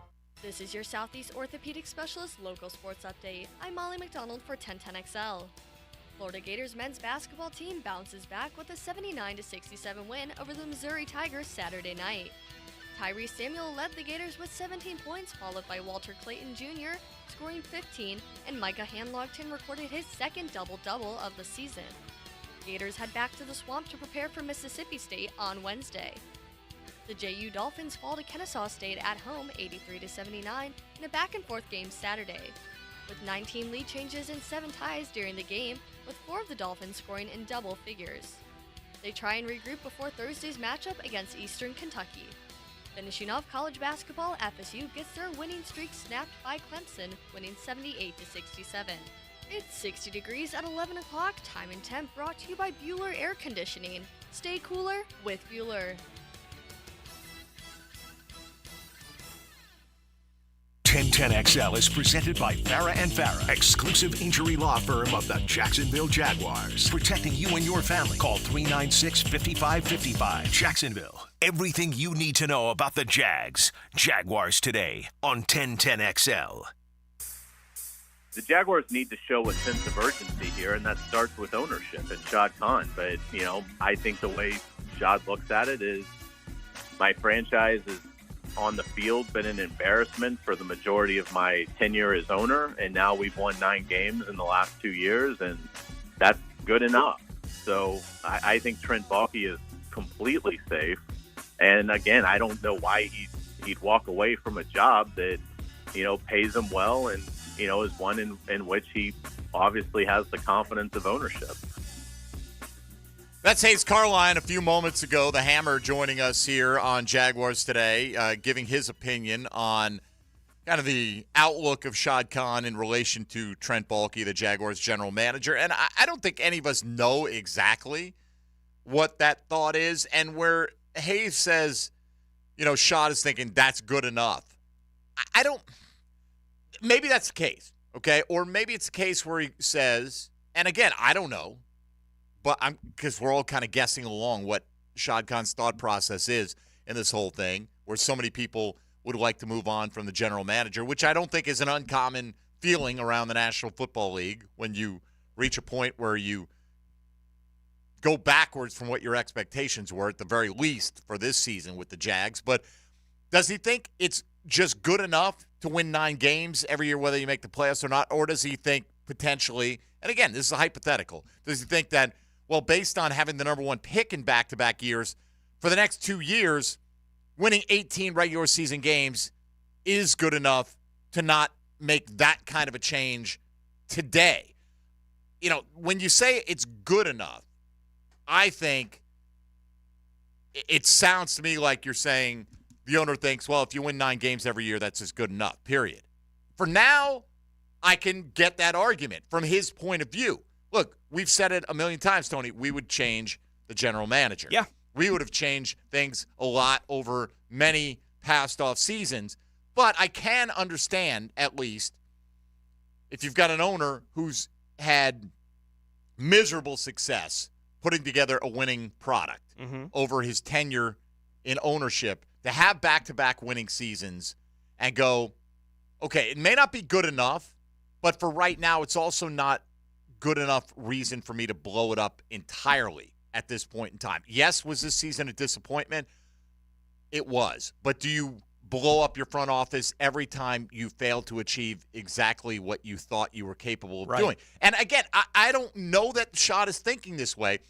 When I hear Hayes say, Shad thinks it's good enough, there's evidence for that because he hasn't made a move, but there's a difference between saying that's good enough and that's good enough for now, as if to say, I'm going to give it one more year, and if things don't improve drastically, we're going to make some changes. I don't know if that's how he's thinking, or maybe he is content, and he's like, hey, we got a winning product. I can't see how he would be content with the discontent in the fan base and the poor performance at home. Right. Which, that, to me, as much as anything, is going to impact your bottom line. If you had a great experience going to the stadium this year, and you're winning all these games, or you're in some thrillers or what have you, and you're getting a similar performance, it's going to be tough to replicate what they did in 2022 at home. But if you're getting something that gets the fan base energized, okay, this is one right here where, you're according to a lot of folks out there, the season ticket prices are going up. Sure. You performed poorly at home. You didn't live up to expectations. At best, I think the more positive people are like, well, okay, I understand why you didn't blow it up, but it better not go much further than this. Yeah, I think it's fair when you're looking at the state of teams across the league right now. The gold standard right now is the Kansas City Chiefs, right? Patrick Mahomes has been the starting quarterback for the Kansas City Chiefs. This is his 6th season as the starter for the Chiefs. He's been to the AFC Championship game every year of his career. He's played in 3 Super Bowls, won 2 of them. Right? That's the gold standard right now in the NFL. Everyone's being compared to that level of success. No one else is even close. Right? Like, no other team in the league right now is even close to the level of success that the Kansas City Chiefs are having. San Francisco would probably be number 2 on that list because they keep getting to the NFC Championship game. Right? Like, that's the second biggest success story in the NFL. So there are things that you're reaching towards, and you may not be reaching them. And I can understand frustration within the fan base saying, going into this season specifically, I thought this was the year where we were going to catch up with them. Right? Or at least dominate the lesser teams in this division. I thought week 2 that they had a real chance to beat them, and you did. Right? Like, that's a game that you go back, you can play it over in your head over and over and find the 5 different ways they could have won that game that day against the Kansas City Chiefs and Mahomes here in town, right? But they didn't. And then everything else happened within the season. So, look, I can understand fans being frustrated. What do we have to change to get there? Right? Like, what do we have to change to get there? I thought we had gotten the quarterback. Is he really? I understand the fans that are asking, is he really the guy that we thought he was going to be? Like, it's year 3, guys. Right? Like, players are allowed to get better as they go throughout their career. It doesn't make this season any less frustrating. And I can also understand from an owner who had been around for all the rest of it, for the last 15 years, looking at it and saying, look, we've won 9 games in back-to-back years. I don't think this is the time that I need to blow everything up, right? Like, I happen to agree with him. I don't think that he needs to blow everything up. I'd be content, happy with them changing the general manager, but it was a general manager I didn't want, right? Like, I wasn't on board with Balky being named the GM when they named him the GM. I didn't like that decision. It worked out for a year. Right? And they got to the top. We'll see what it looks like because it's pretty clear at this point, 2024, Trent Baalke's going to be the GM. And if they have to figure out different things, the way that it needs to work within the building for him and Peterson to get on the same page about everything that needs to be on the same page and get this thing pushing forward, because I do think there's the opportunity with the pieces they have in place to succeed at a really high level. I think Trevor Lawrence gives you that opportunity. What are you doing to take advantage of that opportunity? It's only around for so long. So I can understand wanting to get rid of the GM. I'm with you. Get rid of the GM, and let's see what the next guy can do with it. But that's not the direction they're going to go with it. And I'm with you. I think we would have heard more than just faint whispers of change if that were actually the case. Yeah. Maybe I'll be surprised, but I don't expect it at this point. And we'll see if some of the whispers we heard about Trent Baalke maybe having a season wrap-up press conference in the offing come true at some point this week. At least that's been mentioned to me as a possibility. Nothing from the Jags side on that. So if it does get scheduled, obviously we'll pass that along. We'll probably carry it live right here on 1010XL and 92.5 FM. All right, we'll come back and we'll take a look at what some of your responses have been in terms of the issues facing the Jags that have not been drawing a lot of conversation to this point. Some of those are just like, we're not talking enough about Baalke as long as he's still here. And that's fine up to a point. Like, we come June, are we still going to go, got to fire the GM? Yeah. I mean, like at that point, all the heavy lifting's going to be done. I get you're not or a lot of folks are not satisfied with the current situation. Yeah. But if they stay with him, they still have business to attend to this offseason. They still are they going to get Josh Allen signed to a long-term deal? Are they going to franchise tag he or Calvin Ridley? What's going to happen with Trevor? What are they going to do in the draft? What are they going to do in free agency? Will Cam Robinson be back? What other salary cap casualties might there be on this roster? There's a ton that needs to be addressed no matter who the GM turns out to be. All right, put a 53-man roster together and get ready for another run. Absolutely. All right, 641-1010 if you want to be a part of the conversation here on the All-Pro Roofing phone lines. We'll continue along on Jaguars Today on 1010XL and 92.5 FM. Jaguars Today Monday on 1010XL is brought to you by Ratify Credit Union, your neighborhood credit union. From the Jacksonville Orthopedic Institute Studios. JOI, where the pros go. Rick Ballou is the truth teller. Tell the truth.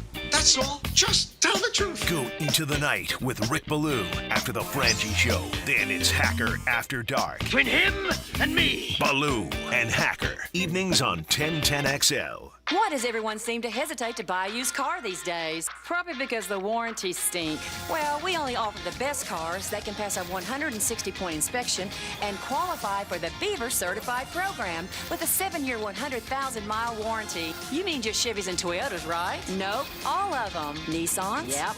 Fords? That's right. Hondas? You bet. What about all of them? And if you want to see all of them, come see us at Beaver Toyota in St. Augustine or Beaver Chevrolet in Jacksonville. Brian Wall here. Would you take your paycheck, go to the bank, cash it, and then simply throw it up in the air? I didn't think so. But in a way, over the years, that is exactly what you're doing if you have old or builder-grade windows in your home. Even if you have a brand new home, those windows are not the best windows you can have to save on your energy bills.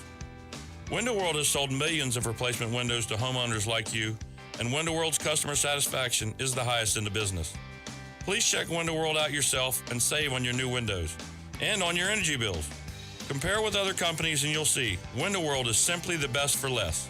It's up to you. You can call Window World and get a free estimate, get the best guarantee in the window replacement business, save money on your new windows, and save more on your energy bills.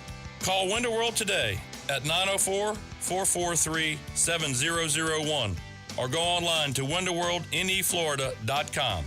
Thank you for your business. Window World also offers energy-efficient doors. When the hammer drops on the Frangie Show, it's me, Hayes Carlyon, dropping my opinion. Brought to you by Golden Hammer Roofing and Gutters, the golden standard in roofing on 1010XL. Hello. Every great call comes to you on the All-Pro Roofing phone line. Just pick up your telephone and dial.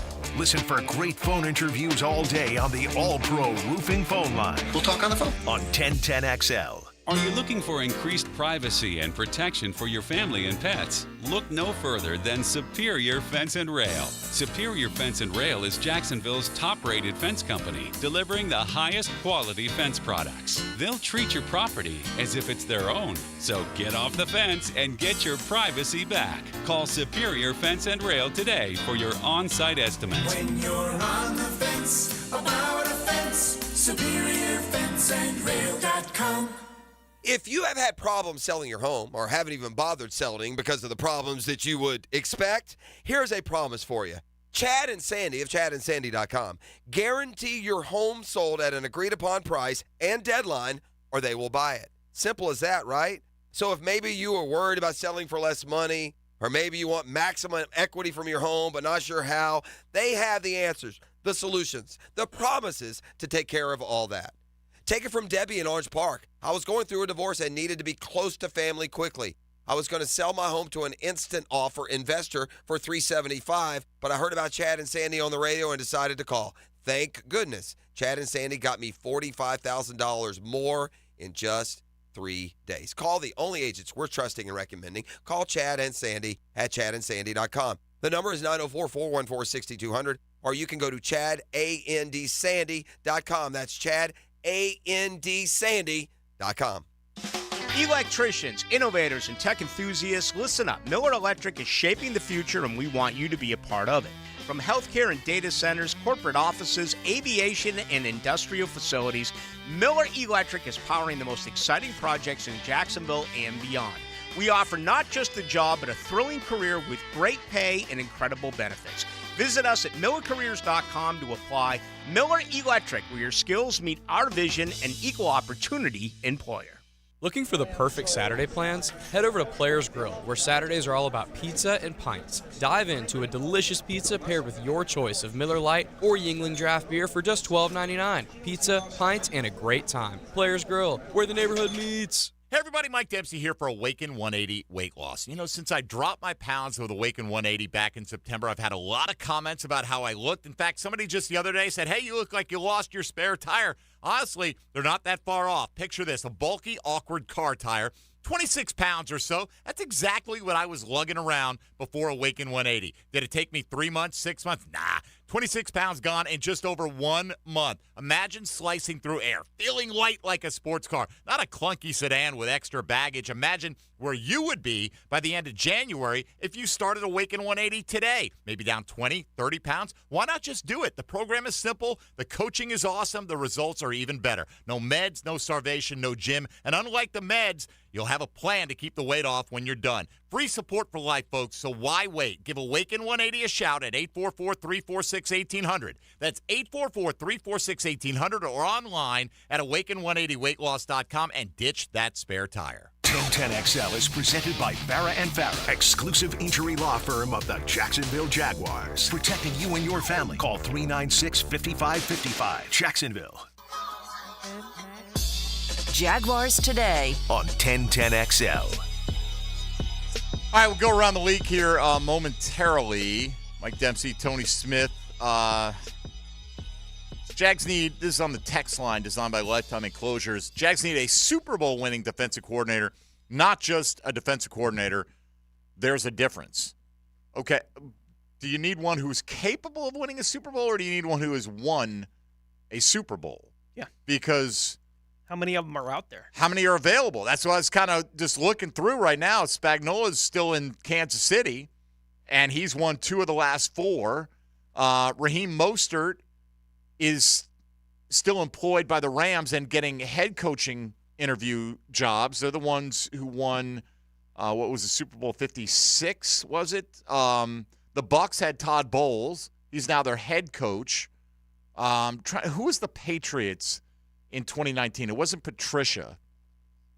I just looked at something on the coaching staff and didn't list the defensive coordinator. Could Belichick have done double duty? Yeah, maybe. It's possible. I'm not sure who that is. Point being, not many of those guys are sitting around out there that have won a Super Bowl that, are available. No, yeah. And you have to ask, if that guy is available, why is he available? Mm-hmm. Has it been a number of years since he coached or whatever the case may be? So, I'd like to have, Super Bowl winners across the board on the coaching staff. Guys that have proven they could do it at the highest level. Philadelphia didn't screw up by hiring Doug Peterson just because he had never won a Super Bowl as a coach. When he got hired there, he won a Super Bowl as a coach. Right? Correct. Right? Like at some point, guys that win Super Bowls win Super Bowls, and yeah, that helps you, I would imagine, going forward in your career, as it should. It's fair that helps you in your career coaching football if you've got that Super Bowl experience, but it's not the only thing that says that you can win a Super Bowl is having won a Super Bowl. People win Super Bowls for the first time all the time. Does Wink Martindale have – I honestly don't – does he have a Super Bowl I don't know. Anywhere? I don't think he does. I don't think so. He's been a successful defensive coordinator. Yeah. I get it. We want the best of the best if you can get it. But I don't know how many of those guys are just floating around out there. How deep is that pool? And you're probably not the only team that's competing for them. No. The Wink Martindale on Wiki gave me the game show host. Was the first one. So that's the one I've always thought of coming up. But the Don Wink Martindale side, let's see. He was defensive coordinator with the Giants most recently, obviously didn't win. Ravens have not won recently enough where he was defensive coordinator. No. He was the Broncos D coordinator in 2010. I don't believe they won it. They did not. Right. No. I don't remember what the year was. It was about 7 years ago or so that they won over Carolina. Yeah. So you can look at his stats, by the way, from that first year as a DC there in Denver in 2010.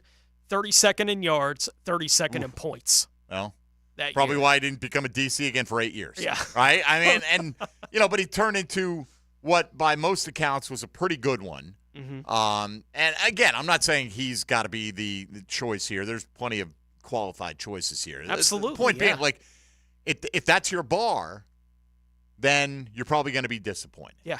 Right? I don't even know who the candidates are for you at this point. Right. Had Spagnuolo won, maybe he had. How many Super Bowl rings does he have? I'm not sure. Either way, he's been with Andy Reid for quite a while now, and it doesn't look like he's shaking loose for a lateral move anytime soon. All right, let's, speaking of moves, we'll find out what teams are doing around the National Football League. Tony will give you a brief tour. Now, Gems Around the NFL. Brought to you by Beach's Jewelry and Pawn in Jax Beach. The matchups and kickoff times for the conference championship games have been set. The Kansas City Chiefs are the defending Super Bowl champions and will be playing in the AFC Championship game for the 6th consecutive year. They will be in Baltimore to play the Ravens at 3 o'clock Sunday on CBS. The Ravens have advanced to the AFC Championship game for the first time since 2012. When they won Super Bowl 47 over the San Francisco 49ers. In the NFC Championship game, the Detroit Lions will be playing in just their second conference title game in franchise history, with the last happening in 1991, which until last week was also the same season in which they had last won a playoff game. They will play at the San Francisco 49ers, 6:30 on Sunday on Fox. The 49ers will be playing in the NFC Championship game for the third straight year, losing the last two, and for the fourth time in the last 5 seasons. They played in Super Bowl 54 after the 2019 season, losing to the Kansas City Chiefs. 49ers wide receiver Deebo Samuel is undergoing further testing on the shoulder injury he suffered during the team's divisional round win over Green Bay on Saturday. Some reports indicate that it is 50-50 at this point whether or not he'll be able to play this weekend. Kansas City offensive lineman Joe Thuney is getting an MRI today to determine the extent of a pectoral injury that he suffered against Buffalo. The Detroit Lions have signed tight end Zach Ertz to their practice squad, with some indications that they could even have him activated by this Sunday for the NFC Championship game. And the Philadelphia Eagles have fired defensive coordinator Sean Desai. He was demoted during the season, with Matt Patricia taking over play-calling duties for the Eagles late in the year. All right, thank you, Tony. Somebody on text line designed by Lifetime Enclosure said it was Steve Belichick and Gerard Mayo who basically tag-teamed the defense coordinator position with nobody being named the DC. That seems right. There have been some shenanigans. So you look at the coaching staff that year for the Patriots, and you look at a list of all the coaches, there's no defensive coordinator listed. Yeah. And they had Mayo and Belichick, the lesser, both on that. Nepo baby. Both on, for all I know, Steve Belichick's a hell of a coach, but in my mind, probably benefited from the last name as much as anything. Doesn't hurt. Hard to I'm break sure. through. Yeah. I think in coaching circles sometimes. But the point being, there's just not this list of, hey, former Super Bowl winning defensive coordinators to choose from out there. And if there were, every team would be fighting over them every year if, they felt. And then you'd have to ask, well, why are they unemployed as well? There's so many things that go into it. I get it. You want a guy that you're not breaking in as a first-timer. It doesn't appear that they're going the first-timer route. They've requested or interviewed a number of guys with varying levels of experience on the defensive side of things. So we'll see how it all ends up, and hopefully sooner rather than later we start to get this coaching staff filled out a little bit. 641-1010, John on the west side going to jump on Jaguars Today this morning. Good morning, John. Hey, good morning, gentlemen. How's your all weekend? It was okay. How about you? Pretty good. It's just watching these teams play just makes you realize, like, oh my gosh, we are so far behind. But if in a perfect world we could fire Balky, who do you think would be a good replacement for him? And I'll take your comment off the air. Thanks for taking my call. All right, appreciate it. Look, first of all, I think it's we're kind of wasting our breath a little bit talking about it, and I quite frankly don't have a list of – like everybody got excited about Adrian Wilson last time, right? Simply because he was different, and he seemed to have this rapport with Byron Leftwich when it looked like he may be going down that road.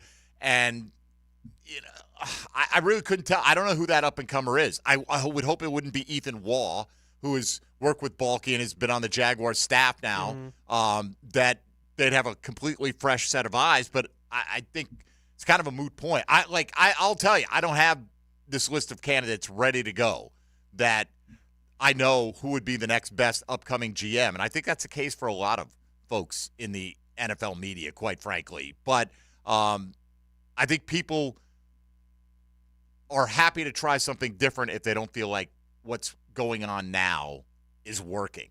But I couldn't tell you who the next GM would be. I think for most Jaguar fans who want to change, anybody but Balky would suffice. But it does bring up the point. That doesn't mean the next guy is going to be any good at it. Tony, GMs get fired all the time around the National Football League. So we just assume the next guy coming in is going to be good. And I think for the ones who want to fire Balky, they're like, look, I'm willing to take that chance. And I understand that. And I am too, for that matter. You can get a search firm. You can get, you can go to somebody you trust. That's the problem. Who does Shad Khan trust? Can't rely on Rick Spielman. He's advising the Washington Commanders. Can't rely on Tom Coughlin. He's apparently advising Antonio Pierce and the Las Vegas Raiders right now and filling out their coaching staff. And you may say, I don't want to rely on that guy anyway. Whatever. The point being, I don't know if Shad Khan has any idea who to even turn to create that list for candidates. Yeah, we had that conversation when they were firing Urban, and it was clear that that's going to be the direction they went. I don't know what he's going to do at GM. I don't know how many guys he knows that he would want to hand the reins over to. So when Trent stuck, it was like, okay, like he trusted him enough to hire him, right?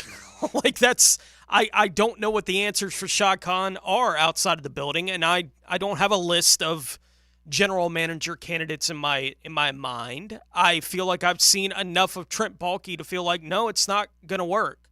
I just don't think it's going to work. I'm not sure that the next guy they hire would work, but I've seen enough of Trent Baalke to have made up my mind on what I think of Trent Baalke as the general manager of the Jaguars, and that's not uncommon in the league for a guy to get 3, 4, 5 years, and then you say, nope. Like at some point, Buffalo's going to have to make a decision on McDermott. Is that enough? Is what he's giving them enough? Well, and they're achieving at a pretty high level. About do they let him go and make a run at Belichick? And, right. And the question is, if Belichick is the shoe-in to get the Atlanta job, right? Why hasn't he taken it yet? Has it been offered it to him? Have they offered the job? Out there, yeah. Or is he sitting there going, okay, I got this in my back pocket, and let's see, because I'm coaching, because I need to get those next 15 wins to tie Shula or to beat Shula, whatever. Well, when the whole Belichick thing broke that he was being let go, there may be a team that currently has a coach that is still interested in Belichick. And a lot of people thought that was Dallas. Right, but why couldn't that be Buffalo? Absolutely could be. Like, I don't know. But then again, if you're Buffalo, do you know that the current iteration of Bill Belichick is an upgrade over what has he done post Tom Brady that leads you to believe he's going to put together this crack staff and get the best out of everybody. Now, you can also say, who do they have at quarterback for the last few years? But part of that's on him because he's had control of personnel. Is he going to want that in Buffalo like he might be able to get that in Atlanta? I don't know with some of these things, but it's certainly being discussed, let's put it that way, in league circles right now. And that doesn't mean that there's any actual truth to it. It's just something that's intriguing people at the moment. And it is a little interesting that Antonio Pierce looks like the one guy we know that's going to coach one of these openings right now. It looks like they will remove the interim tag and bring him back in Vegas. All right, let's come back on the other side, and let's take a look at today's question of the day about topics that are not being discussed as much as they need to, and we'll weigh in with some of our own as well and set up the rest of the broadcast week. We think it's going to be one that you enjoy here on Jaguars Today. Keep it right here on 1010XL and 92.5 FM.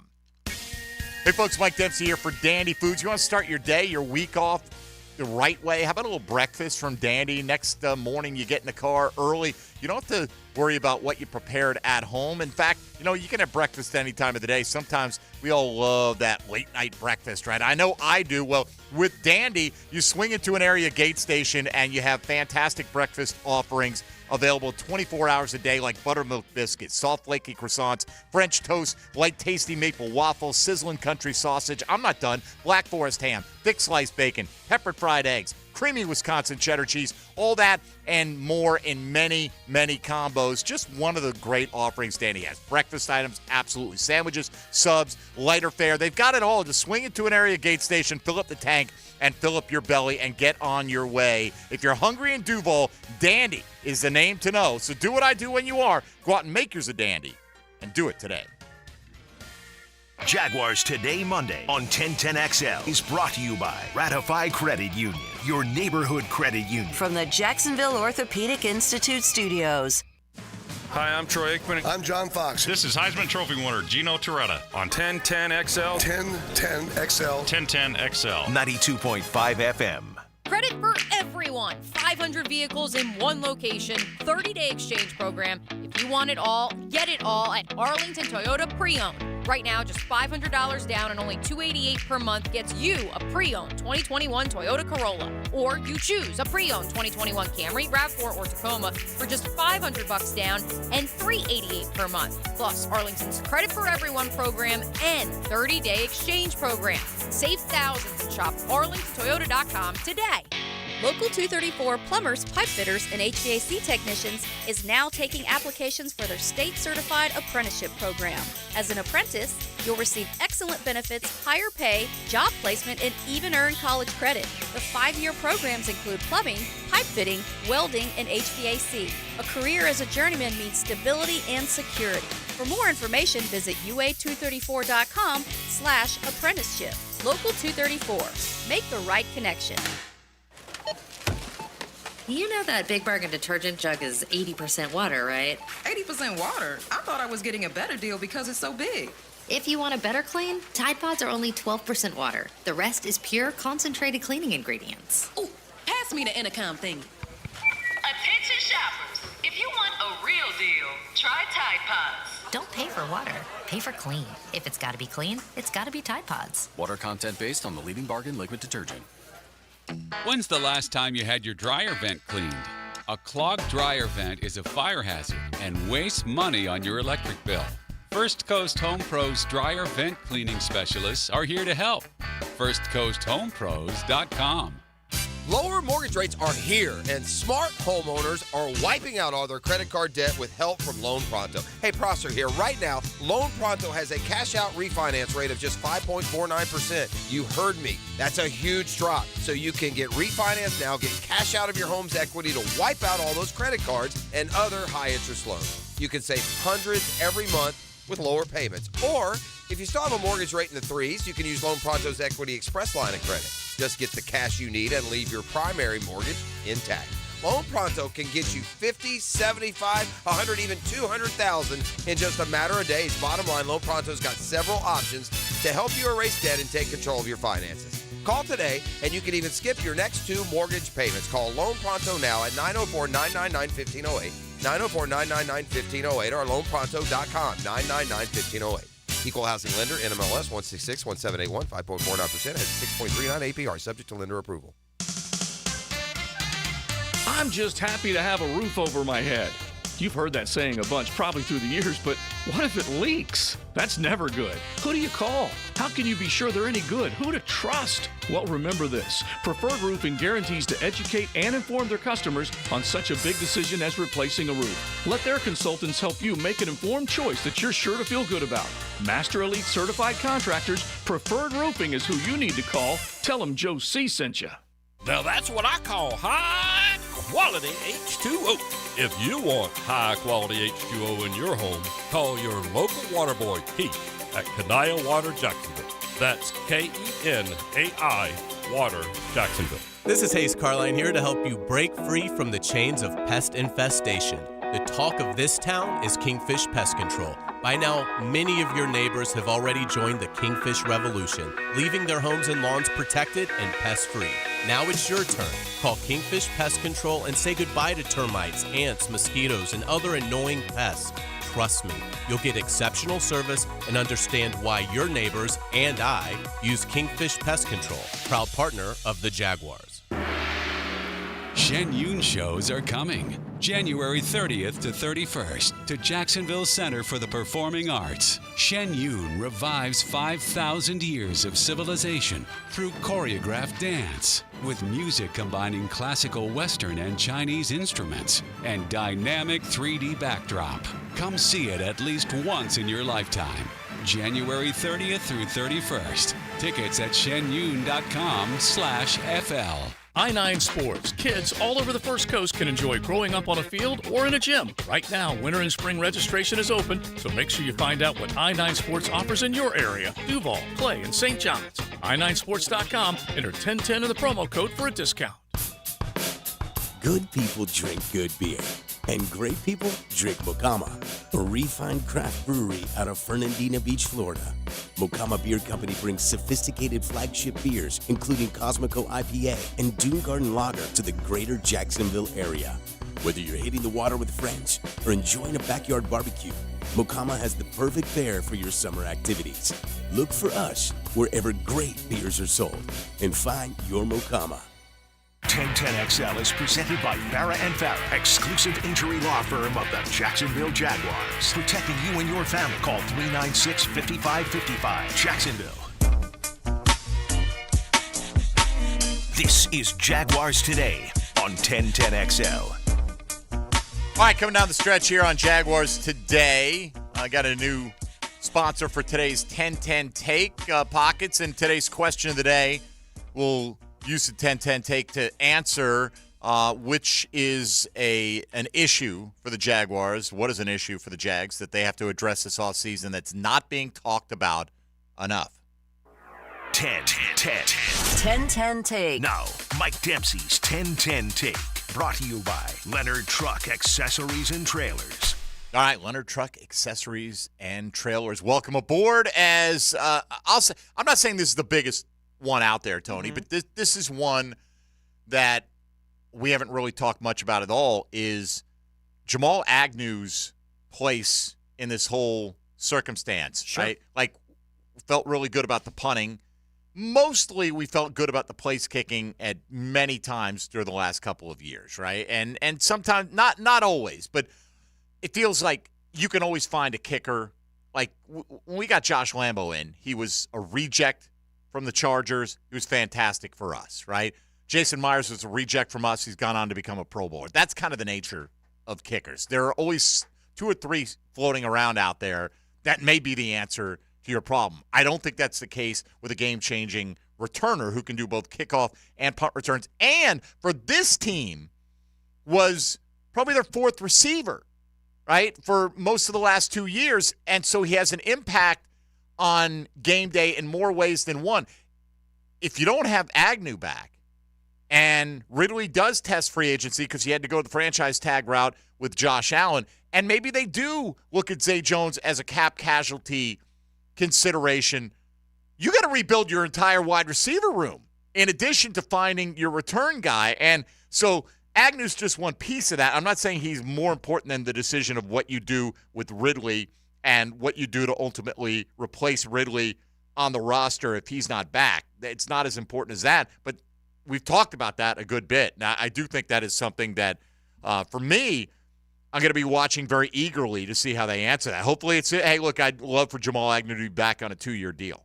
That would be fantastic. And I don't mind him as the 4th receiver, or potentially as the 4th receiver with maybe a Parker Washington or Elijah Cooks or somebody like that developing to the point where they make him even less consequential, but he's very consequential on special teams. Yeah, I think I would, you mentioned kicker there, and that is something we got a lot from the fans today, and it makes sense. Because we're not talking about that much either, yeah. Right, like they're going to have to figure that out. The McManus thing looked like it was great for the first half of the year, and like everything else with the team fell apart in the second half of the year. I would also say, what are they going to do with the 3 guys that are playing in between Trayvon Walker and Josh Allen?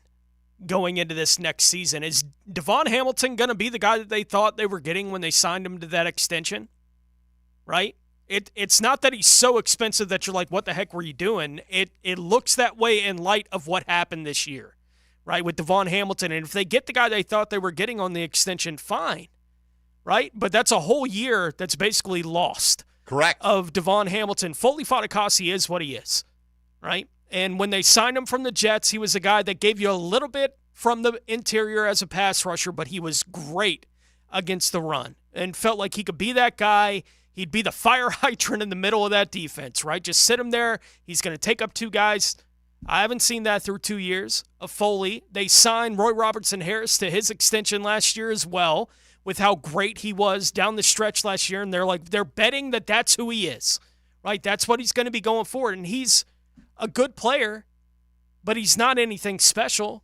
So you have two guys on the outside that I think can get the job done. Doesn't mean you don't still need to address that and add to that room, right? And I'm not saying that they don't, but the interior of that defensive line, Roy Robertson-Harris, Devon Hamilton, Foley Fatukasi, we just saw it. That's not good enough. Right, and that is massively disappointing because they have invested there. They spent money there. Right. It's not like they said, oh, let's ignore this position. They have sunk a lot of money in there. And maybe if Devon Hamilton doesn't have a freak medical situation, then maybe he's fine. And maybe that's what they're going to have to count on coming back, because you can't plug every hole necessarily in one off season, at least as many as it seems like the Jags have. DJ Delphonic on the text line, designed by Lifetime Enclosures. I remember Shad saying he didn't feel like he needed an executive vice president because he saw how Balke and Peterson worked well together. I wonder if he feels the same. I think that's a very fair question. Sure. Right?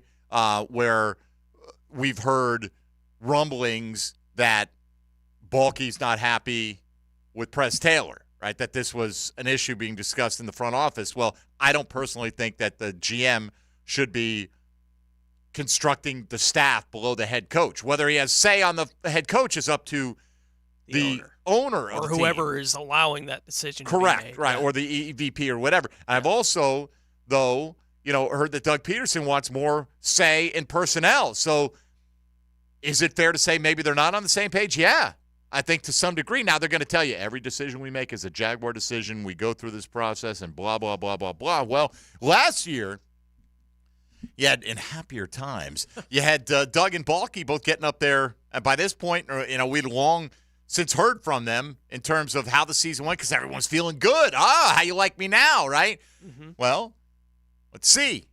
Trent Balke rumored to maybe speak with the media this week. Don't know if that'll come to pass or not. If it does, I hope it is on Wednesday, because we've got Demetrius Harvey joining us tomorrow from the Florida Times Union. We don't want to mess up our schedule. Yeah. And we love Big Meech around these parts. And he'll join us and give his thoughts on what the Jags need to do this offseason. Also, Pete Prisco's scheduled to join us tomorrow. And again, going back, we talked about it right at the outset of the show. Pete's made some comments on the CBS Pick 6 podcast that he heard Balke may step down. Now, these comments were made 2 weeks ago. So nothing has happened. And Pete even went on to say within the span of about 30 seconds, I don't think that's happening. Yeah. So, but we addressed it, and we wanted Pete to be able to join us live and talk about that. So that'll be tomorrow. John Ogier on Wednesday, and then we'll have John Shipley join us from Jaguar Report. And, we totally understand the circumstances going on with all those Sports Illustrated folks, and we wish the best for Ship. Right now, he's kind of, I believe, at the moment, kind of status quo, but we can talk about that a little bit, but more, want to get into his take on where the Jags go. Not only what they should do, but what they will do this offseason as much as anything. Some of the answers we got today, a lot of Balke, right, not being talked about enough, and that's fine. If you feel that that's the number one thing, if we're not talking about it every second, some people feel like we're not talking about it enough, right? Offensive coordinator, Press Taylor, a lot of that as well. I feel like we've talked about it a good bit. You reach a point where it doesn't seem like change is coming. Yeah. So a lot of times we'll move on to the next thing, and because we can beat our head against the wall all off season, and it doesn't look – these decisions look like they've been made, at least on those particular fronts. Kicker, Agnew, wide receiver 1. I heard this from several people. Need more edge. Let's put it that way. Or as one guy said, need some more a-holes on this team, okay? Too many nice guys. Yeah, need more dogs. Right. Like, I don't think you have – like, I look at KC. Does Kansas City have – maybe they do. Who's that guy on the Chiefs? Now, maybe they have a few dogs. You say, oh, Chris Jones is a dog. Well, maybe he is, but that doesn't necessarily make him a jerk. This person's saying we got too many nice guys, and that's fine. Look, we're asking you. Got a lot of people talking about physicality, how soft this team is, teams with big salary or players with big salary cap numbers, all kinds of stuff. So we'll get into some of these tomorrow with Demetrius Harvey and see if he's got any answers or at least any response to how he thinks the team is going to address some of these questions going forward in the 2024 offseason. But right now, it's time to welcome in XL Primetime. Now, the 2-minute drill, brought to you by Tire Outlet. Tire Outlet is now hiring. Visit TireOutlet.com/careers. Equal opportunity employer. All right, Joe C. rocking that white 1010XL pullover. This is honestly one of our best It's gifts. a very nice one. I got a stain on it. mine already. I don't know what I spilled on it. I dropped a wing or something in the bottom. And, and TLD did clean it up. I got to. Mine looked like I drooled on it or something because it looked like, I don't know, it's like iced tea or something. I don't know what it was, man. But just you look down. It's and quite like, possible. How did that happen? I might have drooled on myself. I mean, I'm just gonna say it's. Yep. I've probably done it in recent history. And this came at the perfect time because I think we've had more winter days in the last 2 weeks than we've had probably in the last. Although I'm happy years. for a return to the balmy 65 today. Yeah, bring it. Which was nice. By the way, all you wimps who bailed on me, I had tea time. I was ready to roll this weekend. Everybody bailed. Too cold. Oh, it is please. funny, yeah, because this is different weather. You can go out and enjoy it. I went out there yesterday, hit balls. It was so sunny and nice. It was gorgeous out there, Joe Embrace. C. Embrace. But what are you going to do, man? I much rather would have been watching the Jaguars try to play their way into the AFC title game. It hurts because that was basically the end of what were you doing a year ago this time? This was the week, the divisional week, when you played on and you came close and you had the Agnew mistake and whatever. I mean, that's how far the Jaguars got. That's how great it was this time a year ago. Yeah, somebody told me to stop hating because I was very happy that the Texans got eliminated. No, I'm not going to stop. I don't want the Jags' division opponents to have success. Sorry. Yeah. And I would hope in Houston they were happy when the Jags lost in the division. Right. What are you talking about? I mean, we recognize C.J. Stroud had a great year. That doesn't mean I have to root for him. Right, I got news for you. This ain't the SEC, okay? Exactly. AFC South. AFC South. That ain't the way it goes. AFC South. Yeah. No, thank you. Yeah. By the way, we didn't really get into this. You see CeeDee Lamb's mom over the weekend on Facebook. Dak isn't it. Can we just stay out of these? Why do we have to create these issues, right? And so somebody replied, basically, tell the youngin' to come to the home team, meaning Houston. CJ would love him. His mom replies, blank, I wish he would.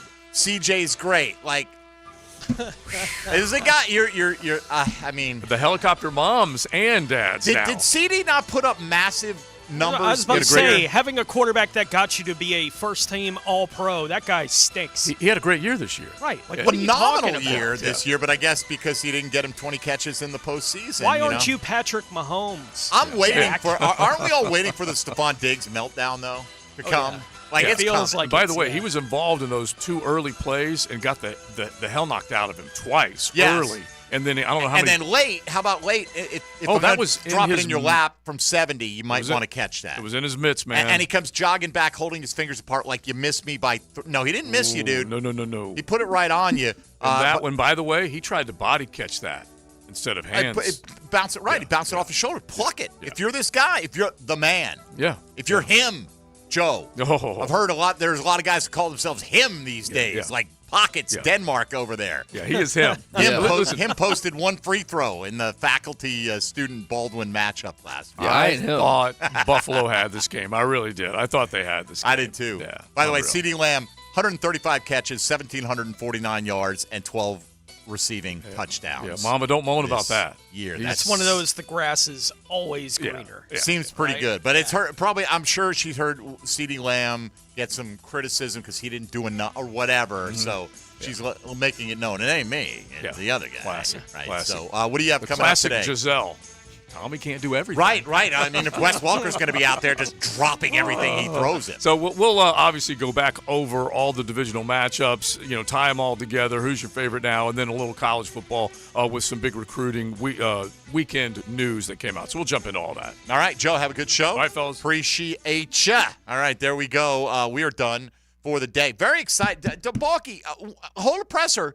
Just don't hold it tomorrow or Thursday because we want Demetrius and Ship to join us. It's been a while since we had those guys in because of the way the show gets structured during the season. Show we are calendar, delighted to have them back. By the way, D-Rock should be doing this, but I'm going to buy both those guys breakfast this week. So D-Rock, I feel like, should be – anytime breakfast is bought until the next season kicks off, I feel like that should be a D-Rock thing, even though he's on hiatus now. He's like, what are you doing to me, man?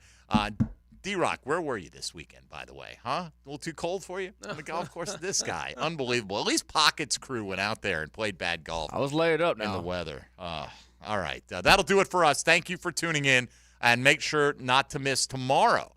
Demetrius Harvey, Florida Times-Union Jaguar beat reporter, and Pete Prisco is going to stop by. And we'll ask Pete about the genesis of that comment about Balky stepping away. Again, made 13 days ago on a podcast, right? So this was not something he said over the weekend, and he also said in the quote, this is not going to happen, or I don't believe this is going to happen. But it's always great to have Pete on the program and get his thoughts on the offseason that is laying out in front of us. All right, all that's coming up tomorrow. Have a great day. XL Primetime is next for Tony Smith and Dylan Denmark. I'm Mike Dempsey. Thanks to Hayes Carline for stopping by today. You've been listening to Jaguars Today. Keep it right here on 1010XL and 92.5 FM. Jaguars Today Monday on 1010XL.